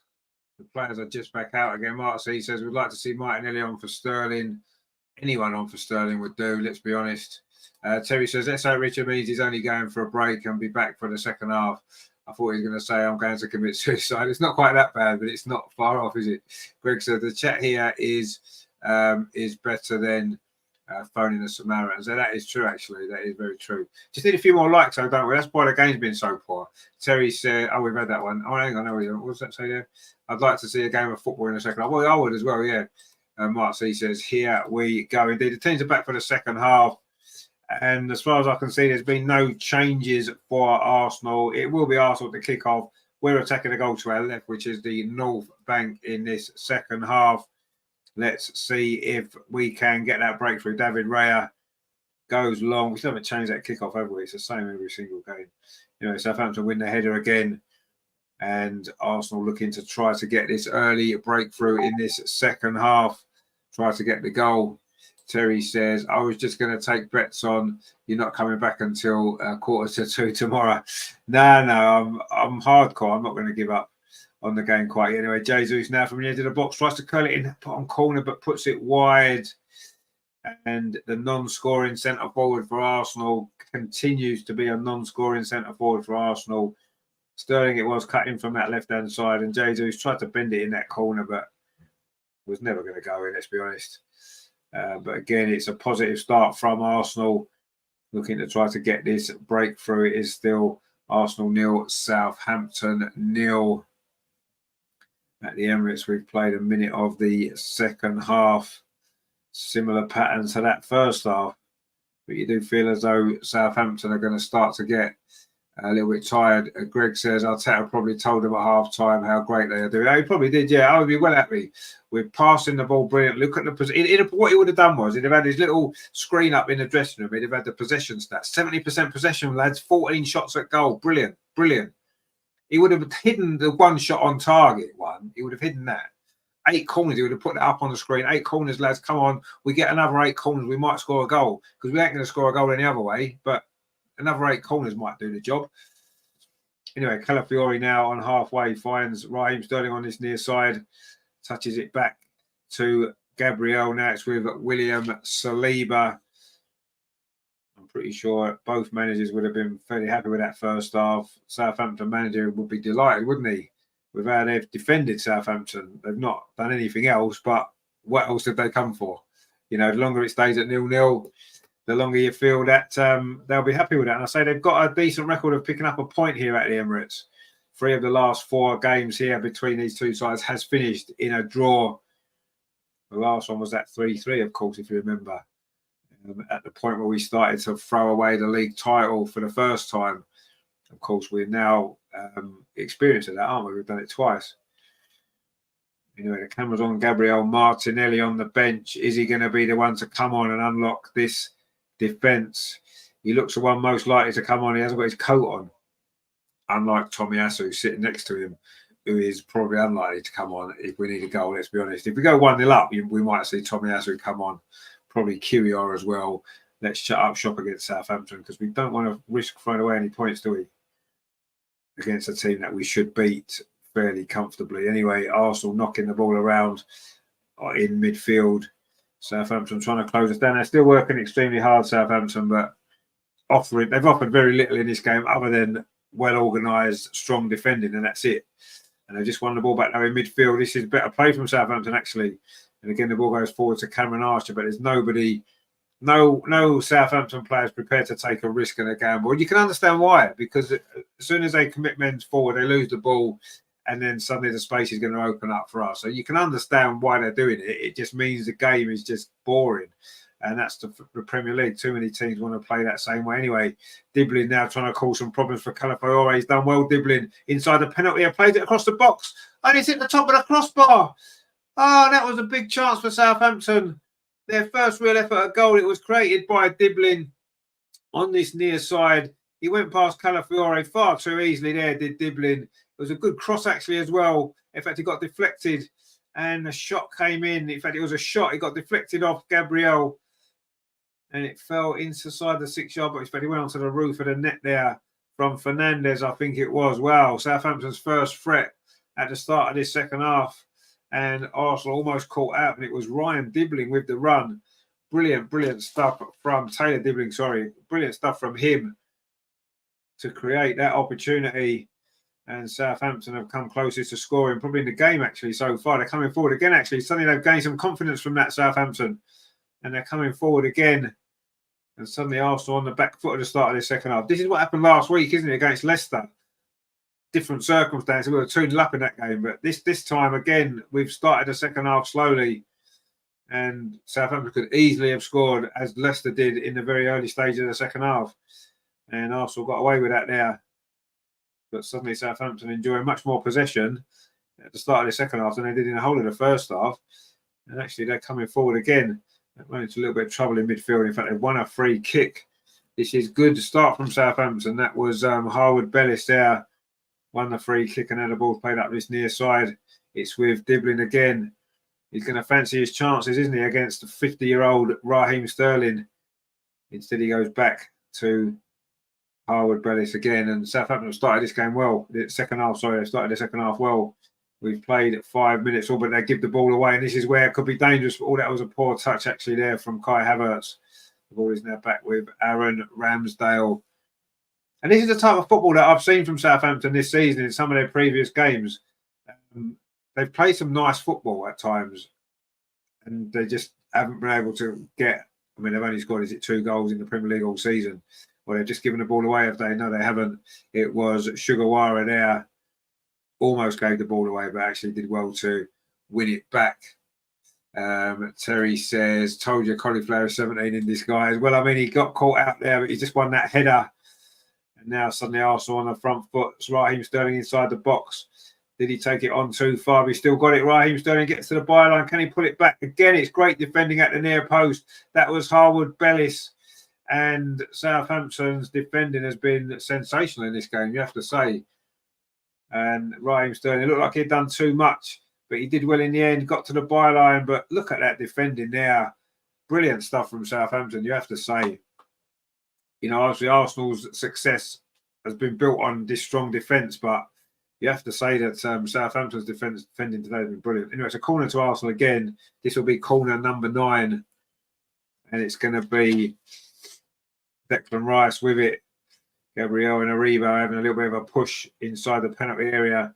Gabriel trying to find some space. The corner comes in towards the far post. Again, it's a Southampton head. Gets it away. And again, they defend another corner well. Are we becoming too predictable with these set pieces? Maybe we are. David Raya now inside the centre circle. Plays a long ball up this near side. Can Declan Rice keep it in? He does. Finds Gabriel still forward from that previous corner. Now it's with Raheem Sterling. Couldn't get the crossings. Instead finds Ricardo Calafiore. Now it's with Declan Rice on this near side. Arsenal starting to enjoy a little bit more possession now in this second half. Declan Rice on this near side again. And he's lost out there, but he has won the throw. It was Dibbling with the tackle. Has he actually got shin pads on? Because he's got his socks rolled right down. But he must have shin pads on, because you've got to wear them, hasn't he? He must have them tiny little ones that won't be doing any good anyway. Surely they need to ban them, don't they? Wear proper shin pads, mate. Pull your socks up. I mean, you're a good little player. We don't want to see you getting injured, do we? Just because you want to look cool. Anyway, Southampton have won the ball. In fact, they won a free kick. It was Calafiore there on Aribo. And it's Aribo's gone down. Not sure if he'll need any treatment there. And Aribo won the ball. Oh, that's a little kick out there. Maybe that's lucky that's not a yellow card, actually, from Calafiore. You know, talking about yellow cards in the first half or lack of yellow cards, it maybe could have been a yellow card there for Calafiore, who could have been sent off last week, couldn't he? In fact, he maybe should have been sent off last week. So, you know, we've had some not go our way, you have to say, but we've had some go in our favour as well. And that one there could easily have been a yellow card there for Calafiore. But he got away with it. The only 2 yellow cards in this game have both been for shirt pulling by Southampton players, actually. Anyway, Southampton are coming forward again, but they've given the ball away. That wasn't great play from Aribo, actually, but they won the ball back again. And Southampton had a much better second half. Now that ball's played forward over on that far side. Suddenly they've got a man over inside the box here. Is it going to be a chance for Southampton? Oh, and they've scored. Southampton have taken the lead Incredible. Is it Fernandes with the goal? It is Matteo Fernandes on the break. And you have to say Southampton have been the better team in the second half so far. And that was catastrophic defending from Arsenal. And Southampton have taken the lead. A team with a great record here at the Emirates. Look as though they're going to do it again. Nathan says, oh dear, indeed. And says, wow, yeah, they could have scored 5 minutes ago. They have scored now, and it's Fernandes. What a finish that was, actually. Right into the bottom corner. Arsenal gave the ball away. It wasn't a foul. Arsenal claimed it was a foul by Fernandes on Sterling. Sterling was just too slow to get rid of the ball. It was a good ball played to Cameron Archer, it was, who did well, actually, initially. In fact, is it Cameron Archer who scored? It is Cameron Archer who scored. It's not Fernandes. It's Cameron Archer with the goal. The substitute. What a good finish that is. It was Fernandes who won the ball back off Sterling. Or is he offside?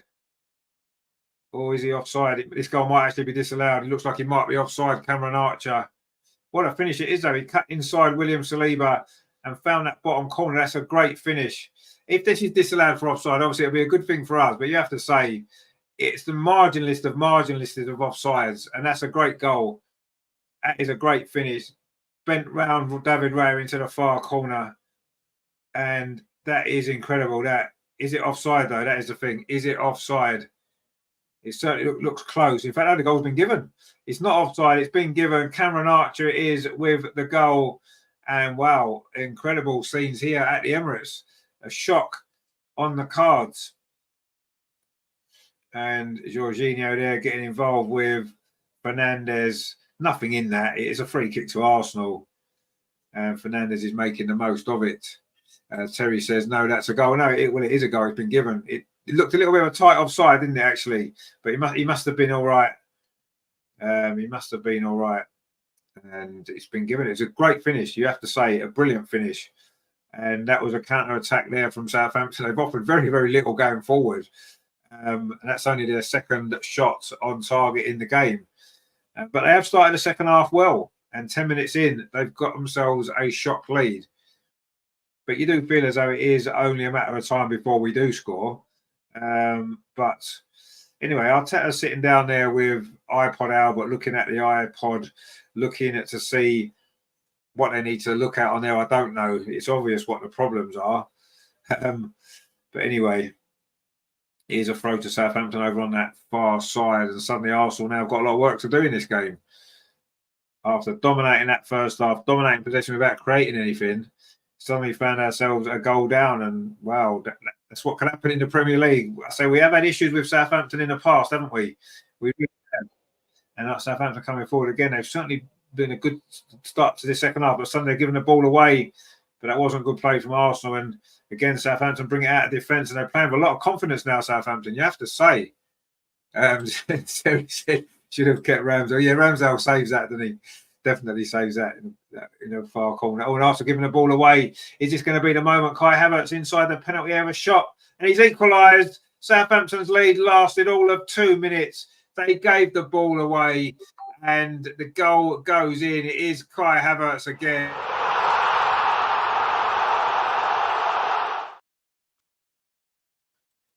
And Southampton gave the ball away in a dangerous area in midfield, just as they were starting to get a little bit confident. Was they a little bit too overconfident there, Southampton? There we go. Greg says, are we surprised playing such predictable football? Well, it was predictable football there, but Southampton gave it away. Saka played the ball in to, or was it Thomas Partey? No, it was Saka played the ball into Havertz.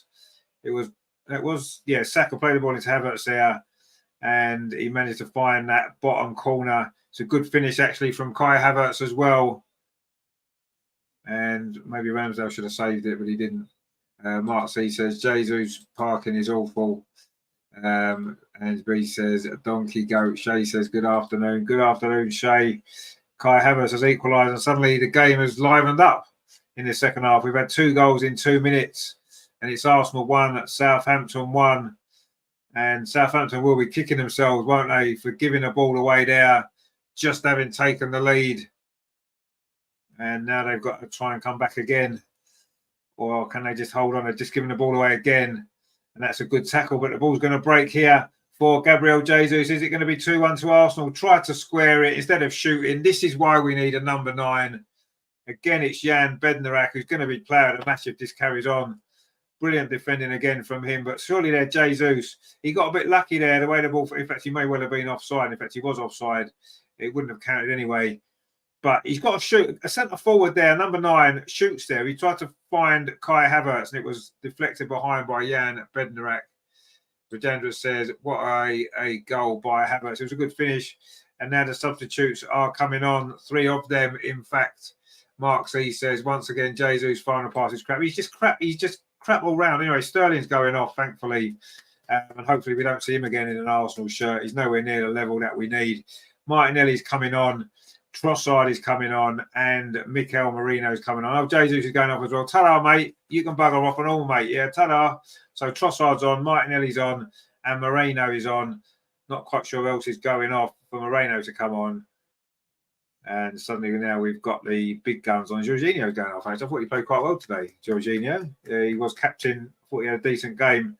But he's now gone off for Moreno, making his second appearance for Arsenal, having come on, of course, the other night. Mikel Arteta is encouraging the fans. Maybe if you play something more exciting football, mate, you wouldn't need to do that, would you? Terry says, thank God 29 didn't mean that. Otherwise, we would still be 1-0 down. It was a good finish. It was a good finish, actually. But Southampton will be absolutely kicking themselves for giving the ball away in the way that they did, having managed to get the lead totally against the run of play. Although I said they're not really against the run of play at the start of the second half, but yeah, Kai Havertz with another important goal for Arsenal. He's our top scorer. That's his 6th goal of the season already in all competitions. He's going to win the Golden Boot, isn't he, Kai Havertz? There's no doubt. Anyway, Southampton now trying to get their composure again. Or they've won the ball again high up the pitch. But Calafiore defended that really well, actually. The Italian from Sugarama. Now Kai Havertz does well on that far side. You do feel as though Arsenal are going to go on and win this game. Southampton needed to keep lead a bit longer. Shot comes in from Declan Rice from distance, but it's wide. And suddenly Arsenal are ramping up the pressure now. The substitutes are probably going to make a difference, aren't they? Mark C says, what a tackle by Calafiore. It was a very good tackle to stop that counter-attack. And it is going to be a goal kick though to Southampton, which Ramsdale goes long up that far side. It's flicked on and suddenly there's a little bit of space over on that far side there for Ryan Manning. But again, Southampton almost giving the ball away. Saka winning it back from Fernandes, who's done well actually. Now Walker-Peters brings it forward for Southampton down that far side. And they've actually played some neat and tidy football in the second half, Southampton. Now it's Mikel Merino. Ball loses out there. Oh, he didn't. He got a free kick. He got a bit lucky there, actually, Merino. Wanted too long. And almost had his pocket pinched there by Downs. But Arsenal taking that free kick quickly. Kai Havertz again, who's suddenly come to life in this game, tries a shot, but that's always going wide. And it's going to be another goal kick. Terry says, Arteta panic set in. Well, it's not so much panic, is it?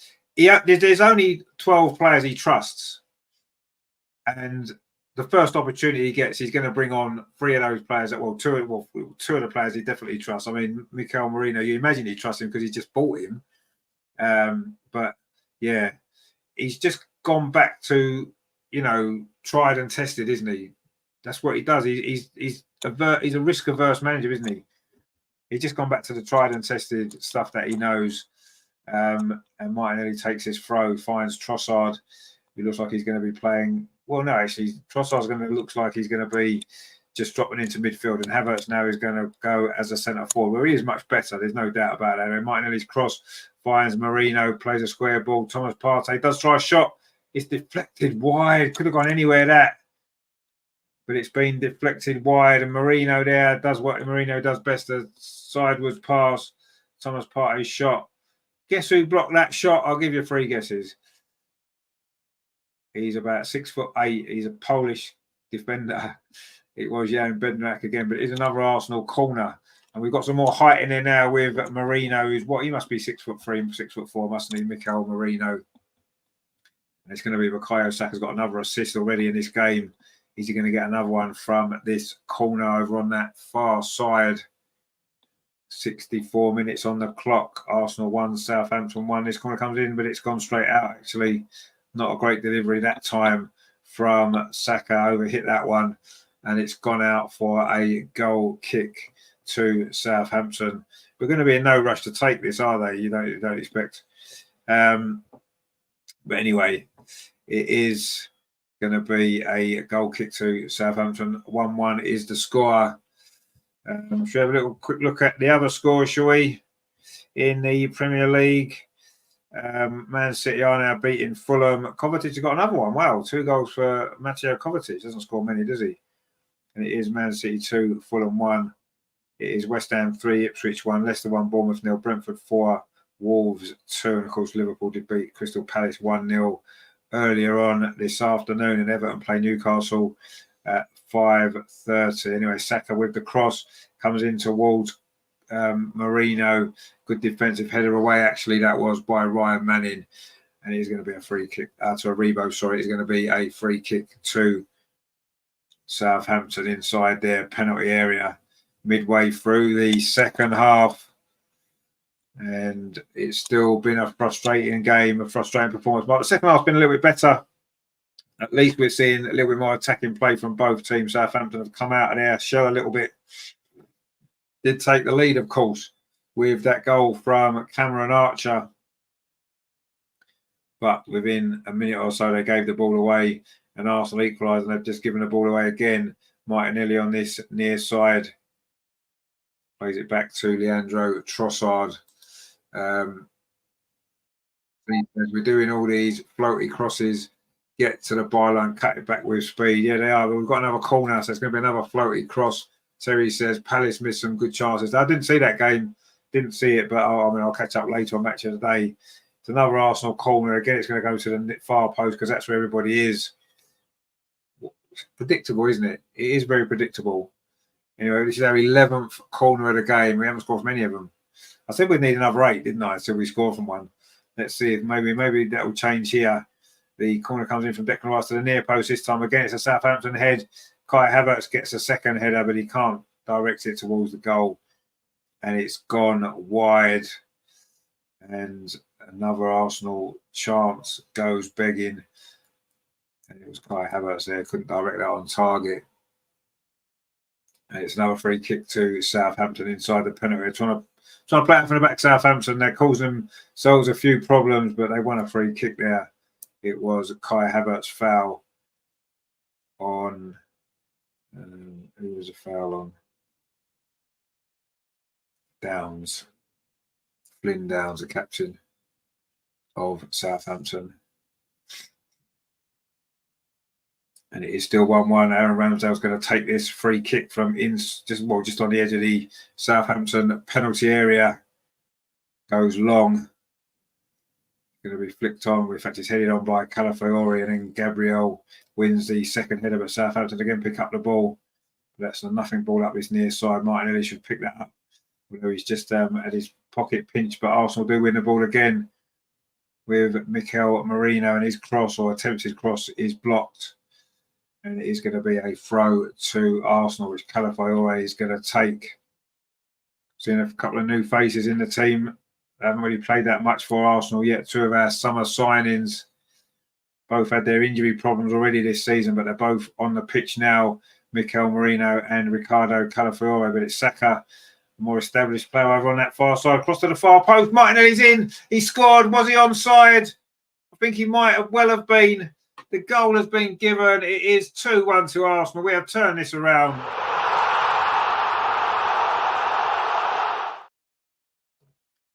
And that was Martinelli at the far post. It was Saka's cross. He's got 2 assists now in this game.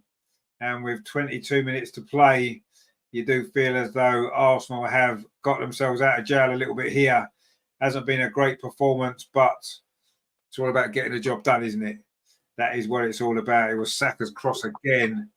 And that was a very, very good cross indeed. It was Martinelli coming at the far post. And he's onside. Mikel Merino was offside, but it didn't come to him. And Martinelli slotted that in at the far post. There's no way Martinelli's offside. Or is he? He's leaning forward. I don't think he is offside. Oh, I don't know, actually. He's leaning forward, isn't he?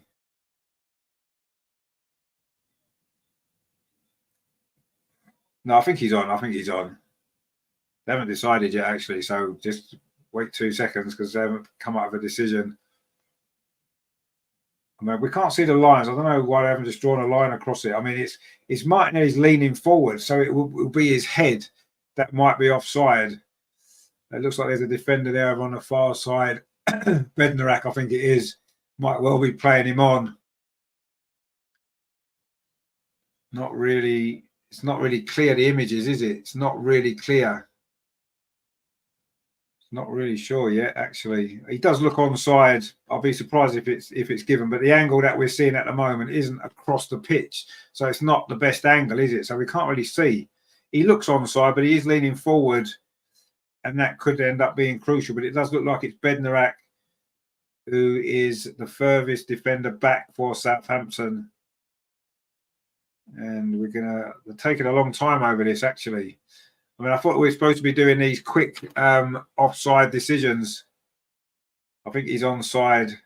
He is onside. The goal's been given. It took long enough, didn't it? Nathan says, why does it take so long? Well, it doesn't normally, does it? It doesn't normally take that long. I've never seen an offside this season that's taken that long. But that one did take a long time. It looks like they've given a goal, I believe. The goal's been given. It has been given. Finally, after 5 minutes.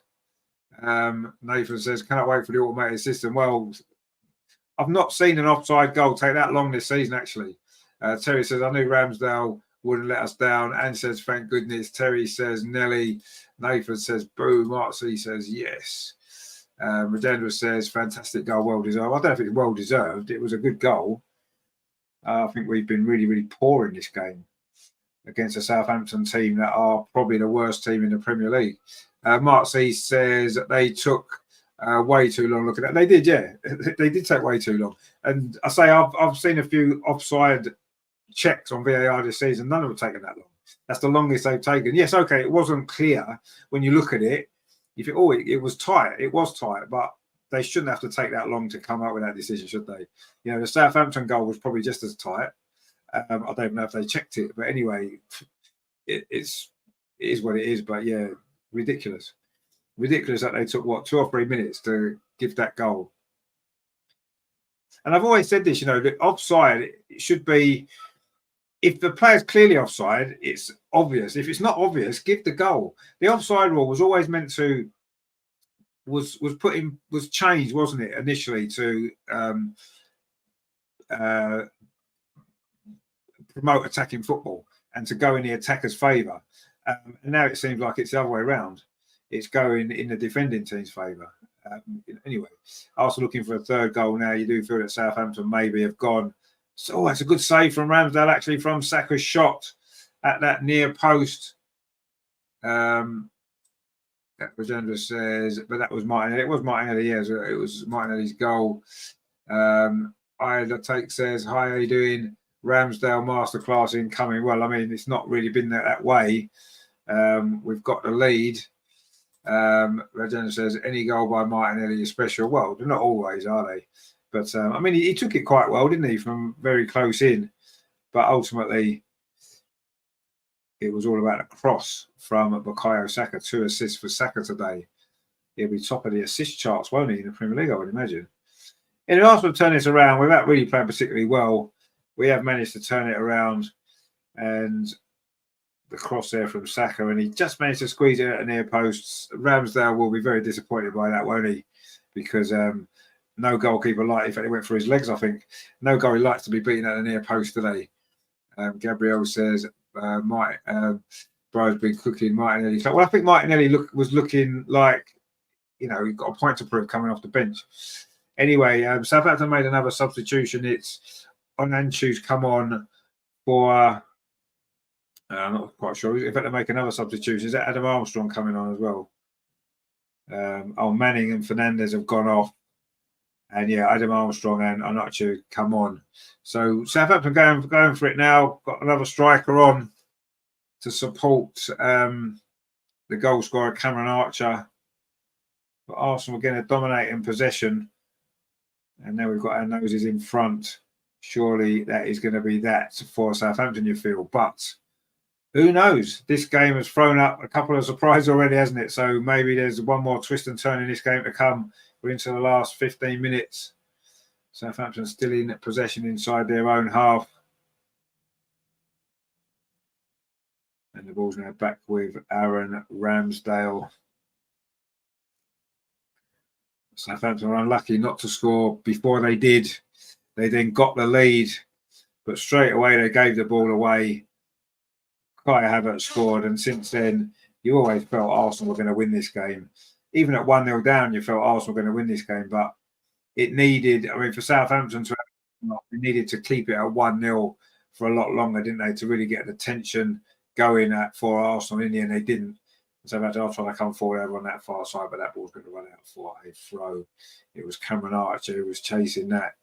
For a while, it looked as though his goal was going to maybe would have produced one of the shock results of the season, one of the shock results for a very long time in the Premier League, but Arsenal have managed to turn it around. We've just lost the ball though in midfield, and suddenly Southampton have got their tails up again. This is how they started the second half, and it did lead to them scoring a goal. Can they repeat it though? They have played well in the second half, Southampton. Actually, you've got to hold your hands up to them. I thought they would run out of legs and we'd end up winning this game fairly comfortably once we got one goal. But fair play to Southampton. They've given it a good go. And again, I've seen them play 2 or 3 times this season, and this has been typical of their season. Actually, they've played well, but yeah, they lack a goal scorer. They lack a goal threat. But they are coming forward now with Dibbling on this near side. So there's a little bit of space here for Adam Armstrong. Can he get the cross in? He does get the cross in. It's not a bad cross either towards the far post, but Thomas Partey defends that well, and then Declan Rice can complete the clearance. And Southampton looking dangerous again. Mark C says, this is way too close for comfort. It is. I mean, look at last week's game as well against Leicester. We only won that game in stoppage time. And this one, it may well need stoppage time again, because Southampton haven't given this up. You've got to take that off to them. You know, they come here in the first half. We looked as though their only ambition was to try and hang on for a draw. But in the second half, they've come out, played a bit of football, did get themselves in front. And okay, yes, they've been overrun a little bit in the end so far, but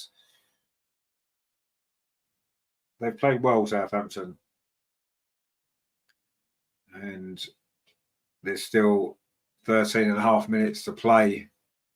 And this game's certainly not won yet for Arsenal. There's no doubt. It hasn't been won yet. Gabriel says, watch an Arsenal game without a heart attack, impossible. Exactly, yeah, it is impossible. Yeah, you can't watch an Arsenal game without a heart attack. You're right. It's been like this for years, though, isn't it? We never do things the easy way. And why should we, why should we do things the easy way? We need to put ourselves through it. What's the fun? Where's the fun in winning 5-0 every week? There's no fun at all, is it? Anyway, Southampton are still in possession, and Aribo's done well there actually. And now they're coming forward a little bit of space again. Adam Armstrong made a good run. He didn't get the ball. Dibbling's going to try a shot from distance. Is he? He does try a shot from distance. Oh, it's just wide. Wow, Tyler Dibbling, in fact, it's deflected. Southampton have got a corner. It might well be their first corner. And Ryan Dibbling, he's had a good game actually.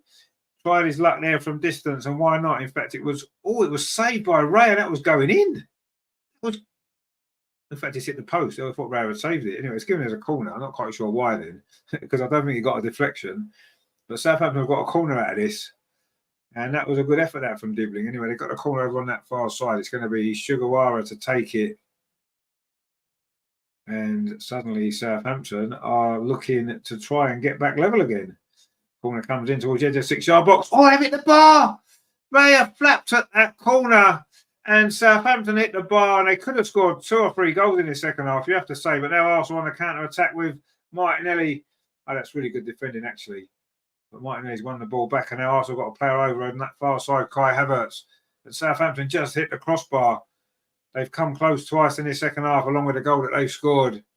This result could be so much different, despite Arsenal's dominance in terms of possession and territory. But wow, that was David Raya flapped at that corner, And while Arsenal have been dangerous from corners this season, we almost conceded one from a corner there. And the ball is now back with David Raya. Didn't exactly cover himself in glory there, did he? Came for that corner, didn't get anything on it. And Southampton almost presented with an equaliser. And that's how quickly things can change in football. That's how quickly it can change. But it might change again here. Kai Havertz over on that far side looking for the third Arsenal goal. Oh, and he's fired it into the side netting from a tight angle. And suddenly there's chances at both ends. It's been a much better second half, there's no doubt. And Kai Havertz there came close to his second goal of the day. They're just showing that Southampton corner again. Raya missed it. And it was a header from close range. It was actually Harwood Bellis who, or was it actually, did it come off an Arsenal player?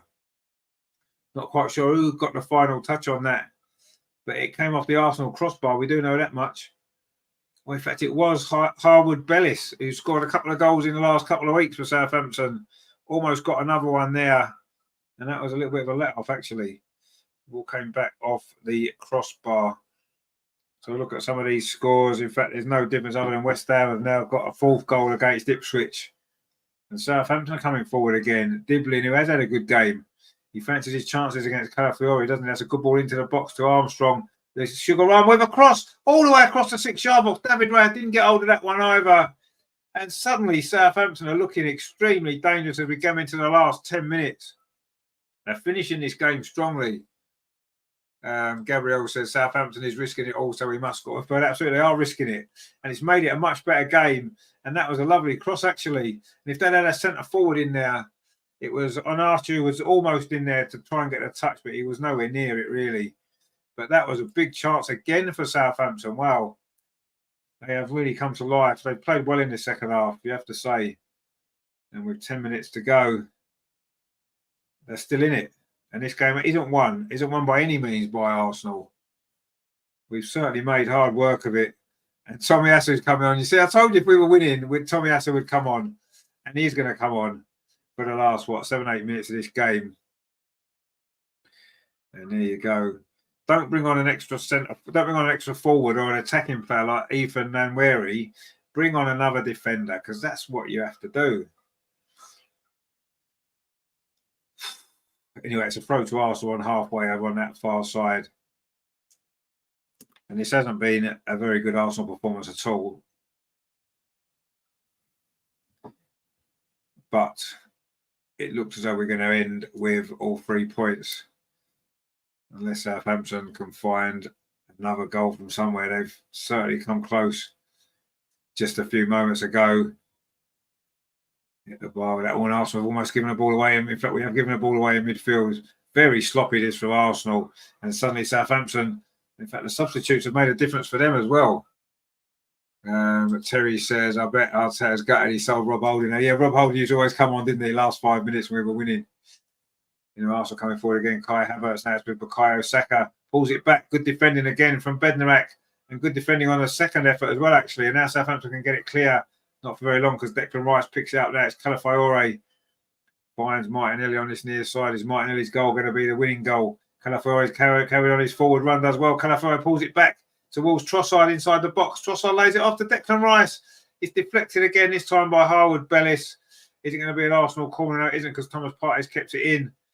And then swings across in towards the far post. Calafiore can't get his header in. And Southampton clear it away again. But you do feel as though there's going to be one more goal in this game. It's just which team's going to get it is unsure. But it might be Arsenal now, but Trossard's cross is too far. And Ariba does well actually over on that far side. But yeah, you do feel there's one more goal in this game. Are Arsenal going to seal it with a third, or will Southampton come and get a point? Which they came for their point. You have to say they did come for a point. And they did take the lead. And they must have felt for a few moments that they were going to get all 3. But it wasn't quite to be. Gabriel says Sterling ghosting and Martinelli scoring after coming on. Gabriel says need Holdinho back. Yeah. Anyway, it's going to be Tomiyasu instead to play the Rob Holding role. And he'll be coming on. Not sure who's going off. Is he just going to drop straight back into right back, or are we going to bring an extra defender on? But it is Thomas Partey going off. He didn't actually do bad at right back today, Thomas Partey. He wasn't necessarily a position that you'd want to see him in, but he actually did all right, didn't he? Playing out of position today, although you would like to have seen maybe Miles Lewis-Skelly given an opportunity, or Tomiyasu. We don't know how fit Tomiyasu is, but he's coming on for these last 6 minutes, Tomiyasu. He's going to have to get in the game quite quickly, isn't he? Because Southampton have been quite dangerous over on that far side.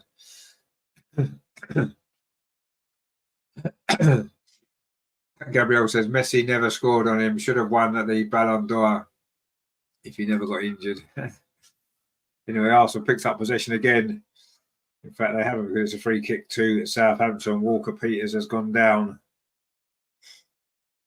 And it's going to be a free kick to Southampton. We're coming up towards the last 5 minutes of normal time. There's going to be a little bit of stoppage time in this second half. You feel 5-6 minutes. There's been quite a few hold-ups in play, hasn't there? 1 or 2 injuries, lots of substitutions, some goals, of course, which we were waiting for.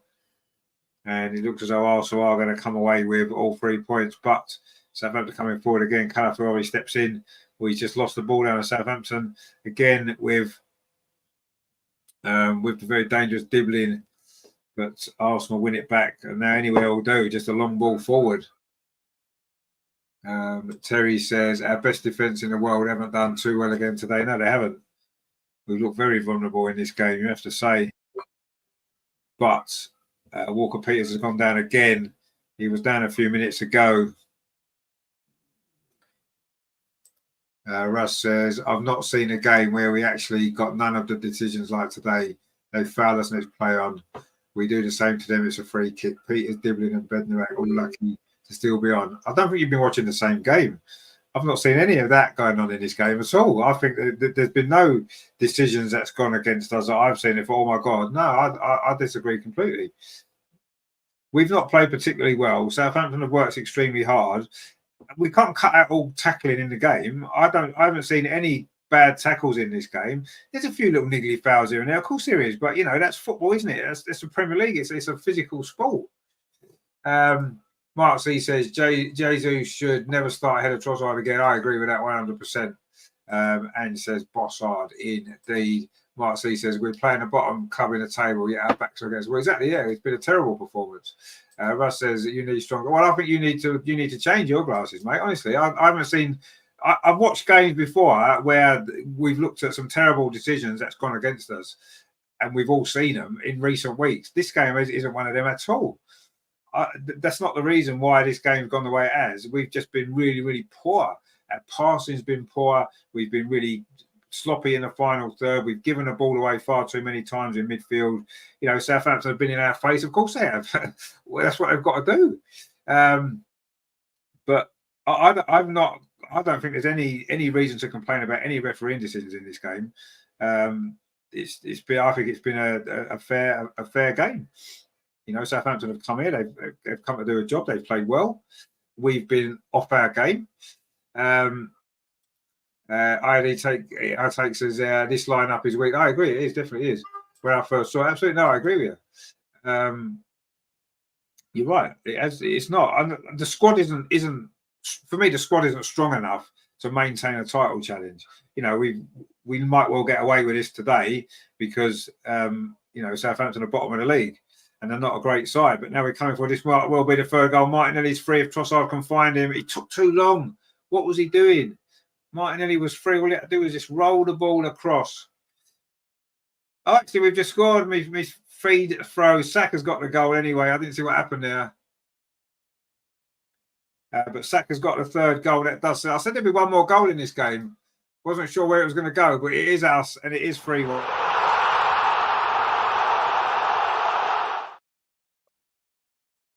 It looked as though Trossard should have played that ball to Martinelli. He seemed to take too long. And actually, it was poor defending. And Saka just followed up and slotted it in. Really poor defending from Southampton. They've gifted us 2 of these goals, haven't they? That was Sugar Rama there. Not quite sure what he was doing. Banana Rama. He gave the ball away. Just it looked as though Southampton had dealt with a problem. But that's a terrible touch.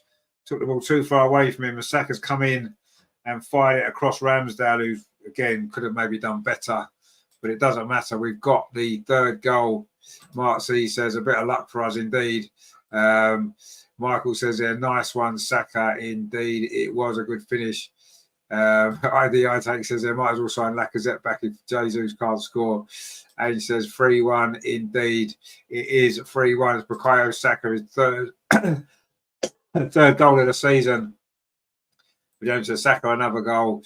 Gabriel, let's go. Indeed, that seals the victory, doesn't it? Far from convincing performance from Arsenal, you have to say, but we've got the job done in the end, and ultimately, that's all that matters, isn't it? Let's be honest. Coming from behind to win the game is all you need to do. Southampton are making another substitution. Sugar Warmer is going off actually after that mistake, which he'll know is a bad mistake. In fact, he may well have made a mistake for the other goal as well. And Arsenal bringing on Kiwior, another defender.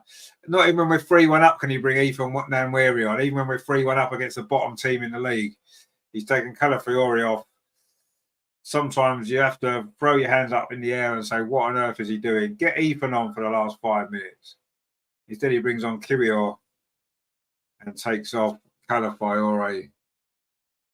Terry says, 3-1, Starboy, field tilt. What more could you want? Well, exactly, yeah. The field tilt has been amazing in this game. It really has. Whatever that is, it's been great. You're absolutely right.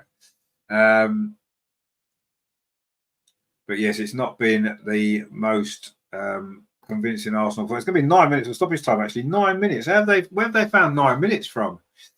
I know the VAR took about 4 minutes, I suppose. Maybe that's why. Anyway, Arsenal looking probably like going to get another goal. Saka's shots blocked. Kai Havertz should keep this in. And he does keep it in. Why on earth hasn't Ethan Nwaneri been brought on in this game? Why has he not been brought on? Oh, I know why. Because Mikel Arteta hates our academy players. Anyway, it's 3-1. We've won this game. And we've got another corner.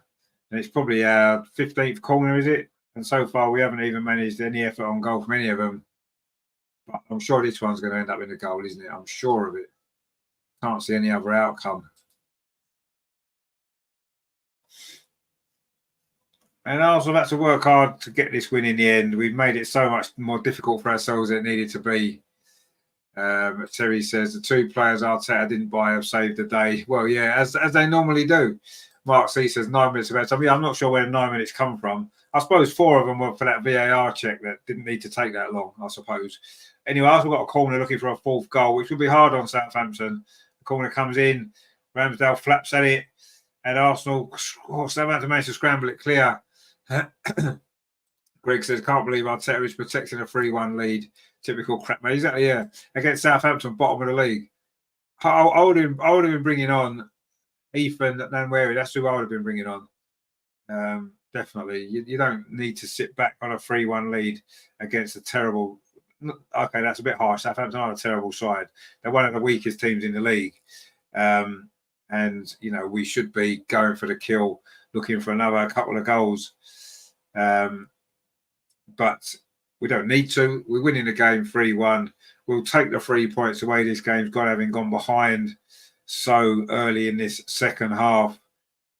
But it's the substitutions have made a difference. Martinelli, obviously, with the second goal, and then Saka with that third goal at the end. Southampton gifted us 2 of them goals, though, you have to say. It's not like we've been so creative, because we haven't. We've took the goals well, but we were gifted 2 of them. The first and the third. And the second had a hint of offside about it, which took 10 minutes to decide. Anyway, Southampton coming forward again. But Tomiyasu wins that header. Declan Rice runs into a bit of trouble almost, but manages to keep possession. Kiwior finds Martinelli. Southampton now pressing high up the pitch. You feel as though it's too late. There is 6 minutes still to play. Rajendra says only 5 subs available, so the youth players could not be put in. Why? Why could he not have brought, instead of bringing Kiwior on, why couldn't he have brought Ethan Nwaneri on? Why couldn't he have done that? Why couldn't he have done that? So, you know, of course he could have brought him on. Of course he could have brought him on.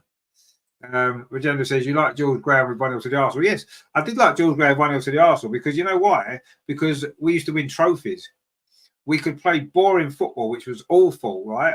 But we won trophies, so you don't mind. What I don't want to see is boring football when we're not winning trophies. I'd rather see exciting football and not win trophies, and boring football and win trophies. If that, obviously you want to see exciting football and win trophies, but don't forget George Graham played exciting football as well, didn't he, in his first 5 years? So there you go. Terry says Regenda at Southampton could have started somewhere. Exactly, yeah. That's what he could certainly have brought a couple of them on. There's no question about that. Once the third goal went in, bring them on then. He didn't have to bring Tomiyasu and Kirio on, did he? Regenda says you love George. I did love George Graham. Yeah, I love George Graham because of the experiences that he gave us.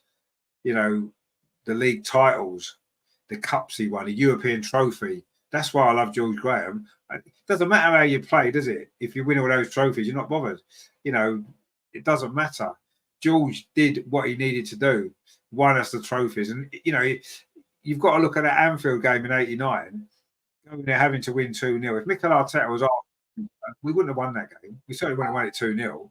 So that's the difference. George Graham was an absolute genius, tactical genius. He signed Perry Groves from Colchester. Perry Groves won two league titles. Could Mikel Arteta buy a player from Colchester and win anything with him? No, of course he couldn't. He can't coach anybody. Anyway, it's a corner to Arsenal. We're going to win this game, and it's all good. But it's been a terrible performance. So you want Arsenal to lose with new youth playing? Well, why would they lose with the youth playing in the team? Aren't these youth players any good? If they're not good enough, sell them. They're on the bench for Arsenal. They've got to be good enough. We've seen them. You can't tell me Ethan Nwanwere is not a good player. He's a very good player. He could certainly have done a job in this game against Southampton. Absolutely, 100%. He's good enough. Of course he's good enough. We wouldn't lose by playing them. Of course we wouldn't. Why would we? They're good players. Greg says, we're Arsenal. We expect trophies, not 5 years of failure. Exactly, yeah. If George Graham had gone 2 seasons, 3 seasons without winning a trophy, they'd have sacked him. In fact, they did sack him in the end anyway. That wasn't for lack of trophies, was it? It was a year after he'd won a European trophy. We know the reasons why George Graham got sacked. He wouldn't have got 5 years without winning a trophy. Absolutely no chance, because the club had ambition then. David Dean, you know what I mean? There's no way David Dean would sit back for 5 years and watch Arsenal not win anything. There's no way he would have done that. But now we've got a whole bunch of people that don't care enough. Terry says, Arteta is the only Arsenal manager whose job isn't under threat for not winning trophies. You're right, yeah, absolutely, it's not. Gabriel says, but would you take winning an EFL Cup and finish third? Absolutely, I would. Yeah, why not? Finishing second or finishing third, what's the difference? No difference. Let's win a cup and finish third. Absolutely, I'll go for that all day long. Anyway, Arsenal are going to get a 4th goal probably now. Martinelli, the angle's a bit tight actually. Tried to cross it in. Aaron Ramsdale's done well. Mark C says, unless we win the Champions League, we'll continue to be looked down upon by some. Well, yeah, exactly. We need to win that at some point. Of course we do. Gabriel says, Ten Hag won a trophy, but everyone wants him sacked. Well, no, not everyone wants him sacked. You know, it's the difference is Ten Hag's only had 2 seasons, and he's won a trophy in each of them. Yes, okay, in the league they've been poor. But I mean, you were saying about finishing third and winning the EFL Cup. Absolutely, I'll take finishing third and winning the EFL Cup over finishing second and winning nothing. Of course, I would. Absolutely. Regenda says the under 21s would have lost. Well, no, if you played all the under 21s, yes, but you played 2 or 3 of them. This is the sort of games where you give them experience, and that's how they grow, and that's how they become. That's how Bukayo Saka's become the player that he's become. That's how Smith Rowe became the player that he became, because they were given opportunities in games like this. Mikel Arteta doesn't trust them. He doesn't trust them. He doesn't trust half of his squad. And this is the problem that we're always going to have with this manager. And this is the reason why we'll probably never win big trophies, because you only win big trophies by using your squad. You've got to rest and rotate. It's what Pep does. He rests and rotates, doesn't he? And that's why he's as successful as he is. Every successful team has to do it. You have to. We've got a squad of players, and we've got to use them. If you can't use them against Southampton at home, when can you use them? He's not going to play them against Liverpool, is he? In the next game, he's not going to play them against Liverpool. He's not going to play them in the Champions League, some of them Champions League away games, is he? Absolutely not. Gabriel says, if he won a trophy, why does he deserve to get sacked? Oh, well, he doesn't deserve to get sacked. Who's won a trophy? I'm sorry. You mean Ten Hag doesn't deserve to get sacked? Gabriel says, look at Tuchel, for example, won the Champions League but got sacked next year. Well, yeah, you see, I'm not saying if you win a trophy, that's it. You're immune from getting sacked. You know, Chelsea at the time sacked him because they had higher ambitions. And I quite like that. I think Tuchel was unlucky to get sacked. He shouldn't have got sacked. Regenda says they've been given experience. Well, no, they haven't, have they? What experience? They played against Bolton in the League Cup. That's it. Where have they been since? Why hasn't Ethan Wanmeri got on the pitch since? He's got 2 goals in that game. You can't tell me he can't have come on against Southampton. The full-time whistle's gone. We won the game 3-1. It was a disastrous performance, really, overall. Let's be honest. We were gifted 2 goals by Southampton, who actually came here and played well in that second half. They took the lead, could have gone on and got something from the game. They hit the bar late on as well when it was 2-1. Cameron Archer, it was, gave Southampton lead. Against a run of play overall, you have to say, but a goal it was. But straight away, they gave the ball away. Saka found Havertz, who equalised, and then you always felt Arsenal were going to win the game. Saka then crossed for a substitute Martinelli to put Arsenal in front. And then right at the end, Saka made it 3-1. Again, another mistake at the back from Southampton. And the game turned really on that equaliser, didn't it, by Kai Havertz. Aaron Ramsdale's conceded 3 goals there, as Gabriel says. And he says, it's been a pleasure. Oh, as always, Andrew, we'll see you very soon. A game of 2 halves. Well, it was a game of 2 halves. The second half was much better, wasn't it? Terry says, thank God that crap is over. Well, yeah, it wasn't a great game, was it? Terry says, Rajanda, when we do give the youngsters their chance in the Prem, why put them on the bench if you're not going to? Exactly, yeah. If they're in the squad, they've got professional contracts. Give them a chance. If you can't play them at home to Southampton, when you're ever going to play them? Mark C says, made hard work of that. We did. Absolutely made hard work of it. Terry says to Ad, take care. See you soon indeed. And Ramsdale's getting some good reception from a lot of these Arsenal players that, of course, he did play with over the last couple of years. And he applauds the fans as well. I suppose it's been a bit of an emotional day for him. And for a while, he must have felt he was going to go away with all 3 points as well, which would have been mad, wouldn't it? Greg says, if you put some of the youngsters on, we wouldn't be so predictable. Exactly. But Arteta doesn't want that. He wants predictable because he can't deal with not predictable. The way that we play, the players that he plays, you know what I mean? That's what he wants. Anyway, we've won the game 3-1, and that's been good stuff, isn't it? So, do we have a look at the other results then from today? This is how it's all finished. Crystal Palace 0, Liverpool 1. It was Diogo Jota with that goal. We've just seen Arsenal 3, Southampton 1. There was a bit of a mad game at the Brentford Community Stadium. Brentford 5, Wolves 3. Wow. 2 goals in stoppage time at the end of that game. Leicester 1, Bournemouth 0. Buonate with the winning goal there. Man City 3, Fulham 2. 2 goals for Kovacic, 1 from Jeremy Doku. And it was Pereira and Muniz who scored for Fulham. And that was a good 3 points for Man City. There, look at it. West Ham 4, Ipswich 1. It was an early goal from Mikel Antonio. Rory Delap's son equalised, but it was Kudos, Bowen, and Lucas Paqueta gave West Ham a rare victory this season. Of course, at R5 it is Everton versus Newcastle. So that is the first Saturday in October. And yeah, Arsenal got the result in the end. And that is ultimately all that matters. But yeah, we did make hard work of that. It wasn't a particularly great performance. And if it wasn't for Southampton making those mistakes, we didn't create much, did we, for all the possession that we had? A lot of shots from distance that didn't get anywhere near the goal. So yeah, bit disappointing really, the performance. But there you go. Greg says spot on, Greg. Yeah, back to the earlier comment about being less predictable. Exactly, but that's not what the manager wants, is it? He likes predictable. You know, but it's not going to win us much, I don't think. Ida Take says Jonas won the cup and he has been horrendous. Well, he hasn't been horrendous, has he? He's won 2 cups, actually.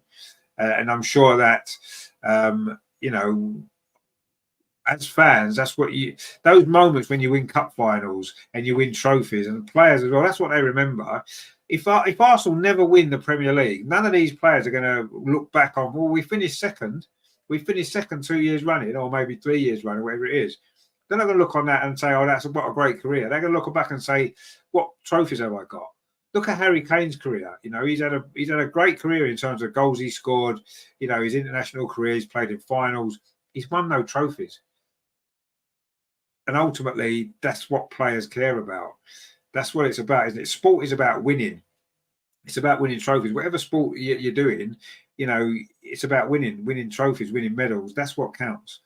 And coming second is not enough, is it? It's not enough.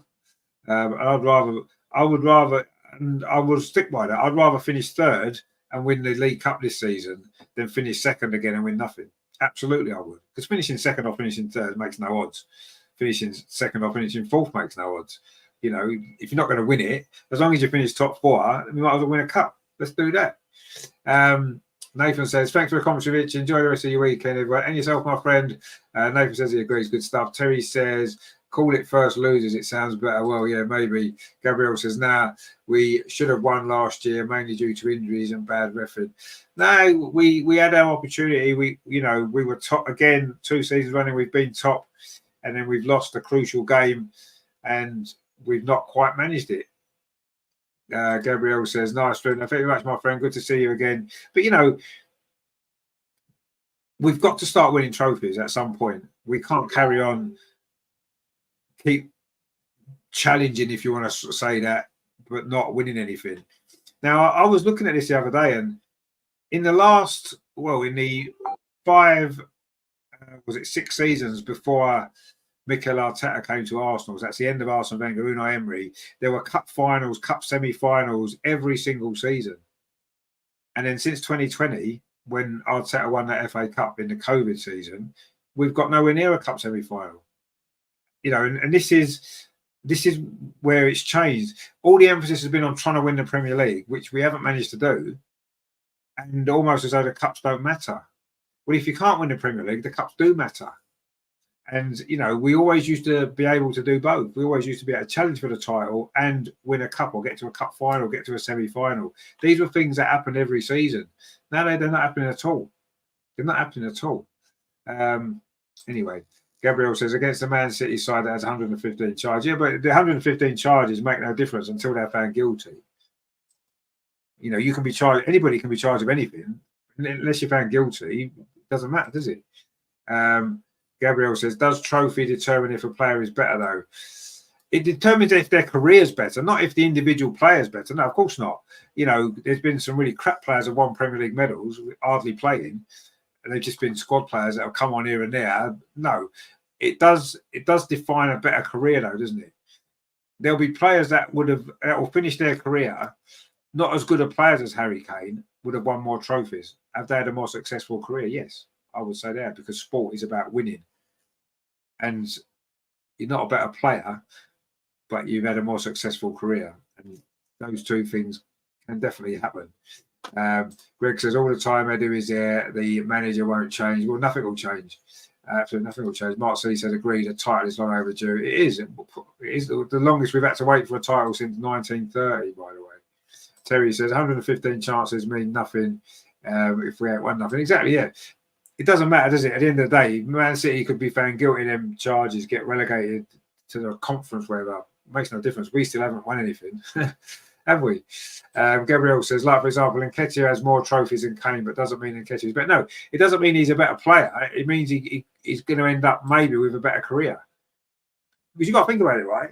If you've been a bit part player in a title-winning or a cup-winning team, right, and you've got some trophies and you've got some medals around your neck, you've had a better career than a player who's maybe played regularly for a team that never wins anything. It's a better career, isn't it? Because you've actually won something. And I think that is, if they both retire tomorrow, Eddie Nketiah's got more medals. Eddie Nketiah had a more successful career. Harry Kane's a better player, of course, by a mile. not even a consideration. But Eddie Nketiah would have had a more successful, not a better career, a more successful career. And in sport, that's what it's about, isn't it? That's what it's about. And Mark says, so I thought 71 to 89 was long enough. Now we're beyond that. Exactly, you're right. Yeah, we are beyond that. It's the longest we've been since 1930. With the first time we won, since we won the league for the first time in 1931. We've never gone this long without winning it again. This is our longest time since then. before then we'd never won it. So I suppose you could say that's the longest time. But since we've won it, this is the longest that we've had without winning it. Gabriel says Man City relegated would be the fate. Well, that would be funny, yeah. Gabriel says Mustafi has more World Cups than Van Dijk and Ronaldo. Exactly, yeah. True goat defender. But that's what I'm saying. You can have a more successful career without being a better player. And that depends on luck sometimes. And sometimes that's the way it is. Terry says it just means Eddie's old woman has more dusting to do than... Yeah, exactly, yeah. Dusting all those trophies. But yeah, I mean, you ask any player, any sport, not just footballer, any sports person, you ask them what they would rather do. Would they rather win a trophy, or would they rather just, be noted as a great player that never won anything? They'd all want to win a trophy. Absolutely, they would. Gabriel says we're still unbeaten. And we are still unbeaten. And going into the international break, that's important. We should have a few players hopefully back from injury before then as well. But yeah, we're unbeaten still. It's all good. There's nothing to worry about. It's all fantastic. So let's enjoy it, shall we? And we've got something to enjoy tomorrow as well with the Arsenal women. And what's there not to enjoy about that? So it is, of course, a 2:00 kickoff. So I'll be at 1:45 for that one tomorrow. It's a busy week, actually, because on Wednesday, the women are in Champions League action away at Bayern Munich, the Andreas Derby. So we'll be here for that one. Thursday night is going to be the Arsenal women's show with the guys. We'll be here for that one. That's going to be good. Looking back on Everton, looking back on Bayern, looking ahead, of course, to the big game against Chelsea next Saturday. It is international break for the men, but it doesn't mean there's not going to be some fun and games for us watching Arsenal against Chelsea in the women's game, which is going to be good. Gabriel says, remember what happened the last time Marino won a game? San Marino won a game. Remember what happened last time San Marino won a game? Have they ever won a game, San Marino? Terry says, Alan Shearer has nothing to show for his career. He did win a league title with Blackburn. So he did get one league title out of it. So, that's more than a lot of players will ever get. He could have won more if he'd gone to Man United, but he did win a league title, didn't he? So, well done, Alan. He never won the FA Cup, though, did he? So there you go. But he did win the league. So fair play to Alan Shearer. Anyway, that's that. They did finish Arsenal 3, Southampton 1. Southampton did take the lead, we said, with that goal from Cameron Archer early in the second half. But Kai Havertz, Gabriel Martinelli and Bukayo Saka responded for Arsenal to give us all 3 points. Gabriel says they won the league unbeaten the year San Marino won it. And San Marino won this year, did they? Yeah, but this year we're not going to win the league this year, are we? We'll be next year, it'll be 2025, won't it? San Marino won't win another game, will they? Mark C says, Arnold's one of the best strikers I've ever seen, yet he never won a Champions League. He won a few other things, though, didn't he? So, I mean, let's not just use the Champions League as the only trophy that means anything. Any trophy means something. If you're a footballer, any trophy means something. And yes, Champions League is the top, the top trophy you can win for your domestic club. But, that doesn't necessarily is not the be-all end of it. Terry says he did make a friend of Lineker. Well, yes, exactly, yeah. Anyway, that's it. And Arsenal have won. We'll be second in the league, are we? Behind Man City? Oh no, we'll be third because Liverpool won as well, didn't they? So we'll still be third going into the national break. But we got the 3 points done and dusted, and that's the main thing that we needed to do. So if you've enjoyed the show today, please give us a like if you have. It wasn't a great Arsenal performance, but we got the win. And winning games is what matters. Mark C says he's also Premier League all-time top scorer. He is, yeah. He's not English football's top flight all-time top scorer. That's actually Jimmy Greaves. But he is the Premier League top scorer. Indeed, he is. And he'll probably end up remaining that way, won't he? I would have thought. Doesn't look like anybody's going to get close to him. Harry Kane might have done had he not moved. So, yeah, that's probably... He's probably going to end up there, isn't he? Gabriel says, see you and yourself, my friend. We will see you all very, very soon. So thanks for joining us today. Don't forget to come back tomorrow for the Arsenal women's game. That is going to be very, very good, isn't it, against Everton? 1:45, I'll be here for that. So join us then. It's going to be great. Thank you for watching today. Arsenal won again. We are up there, still unbeaten. Is it going to be another Invincibles? Who knows? We'd have to play better than we did today. But if you play not very well and still win, a good sign. We'll take it, won't we? Arsenal 3, Southampton 1. Thanks for joining me, guys. I will see you soon. Take it easy. You guys. Let's do it.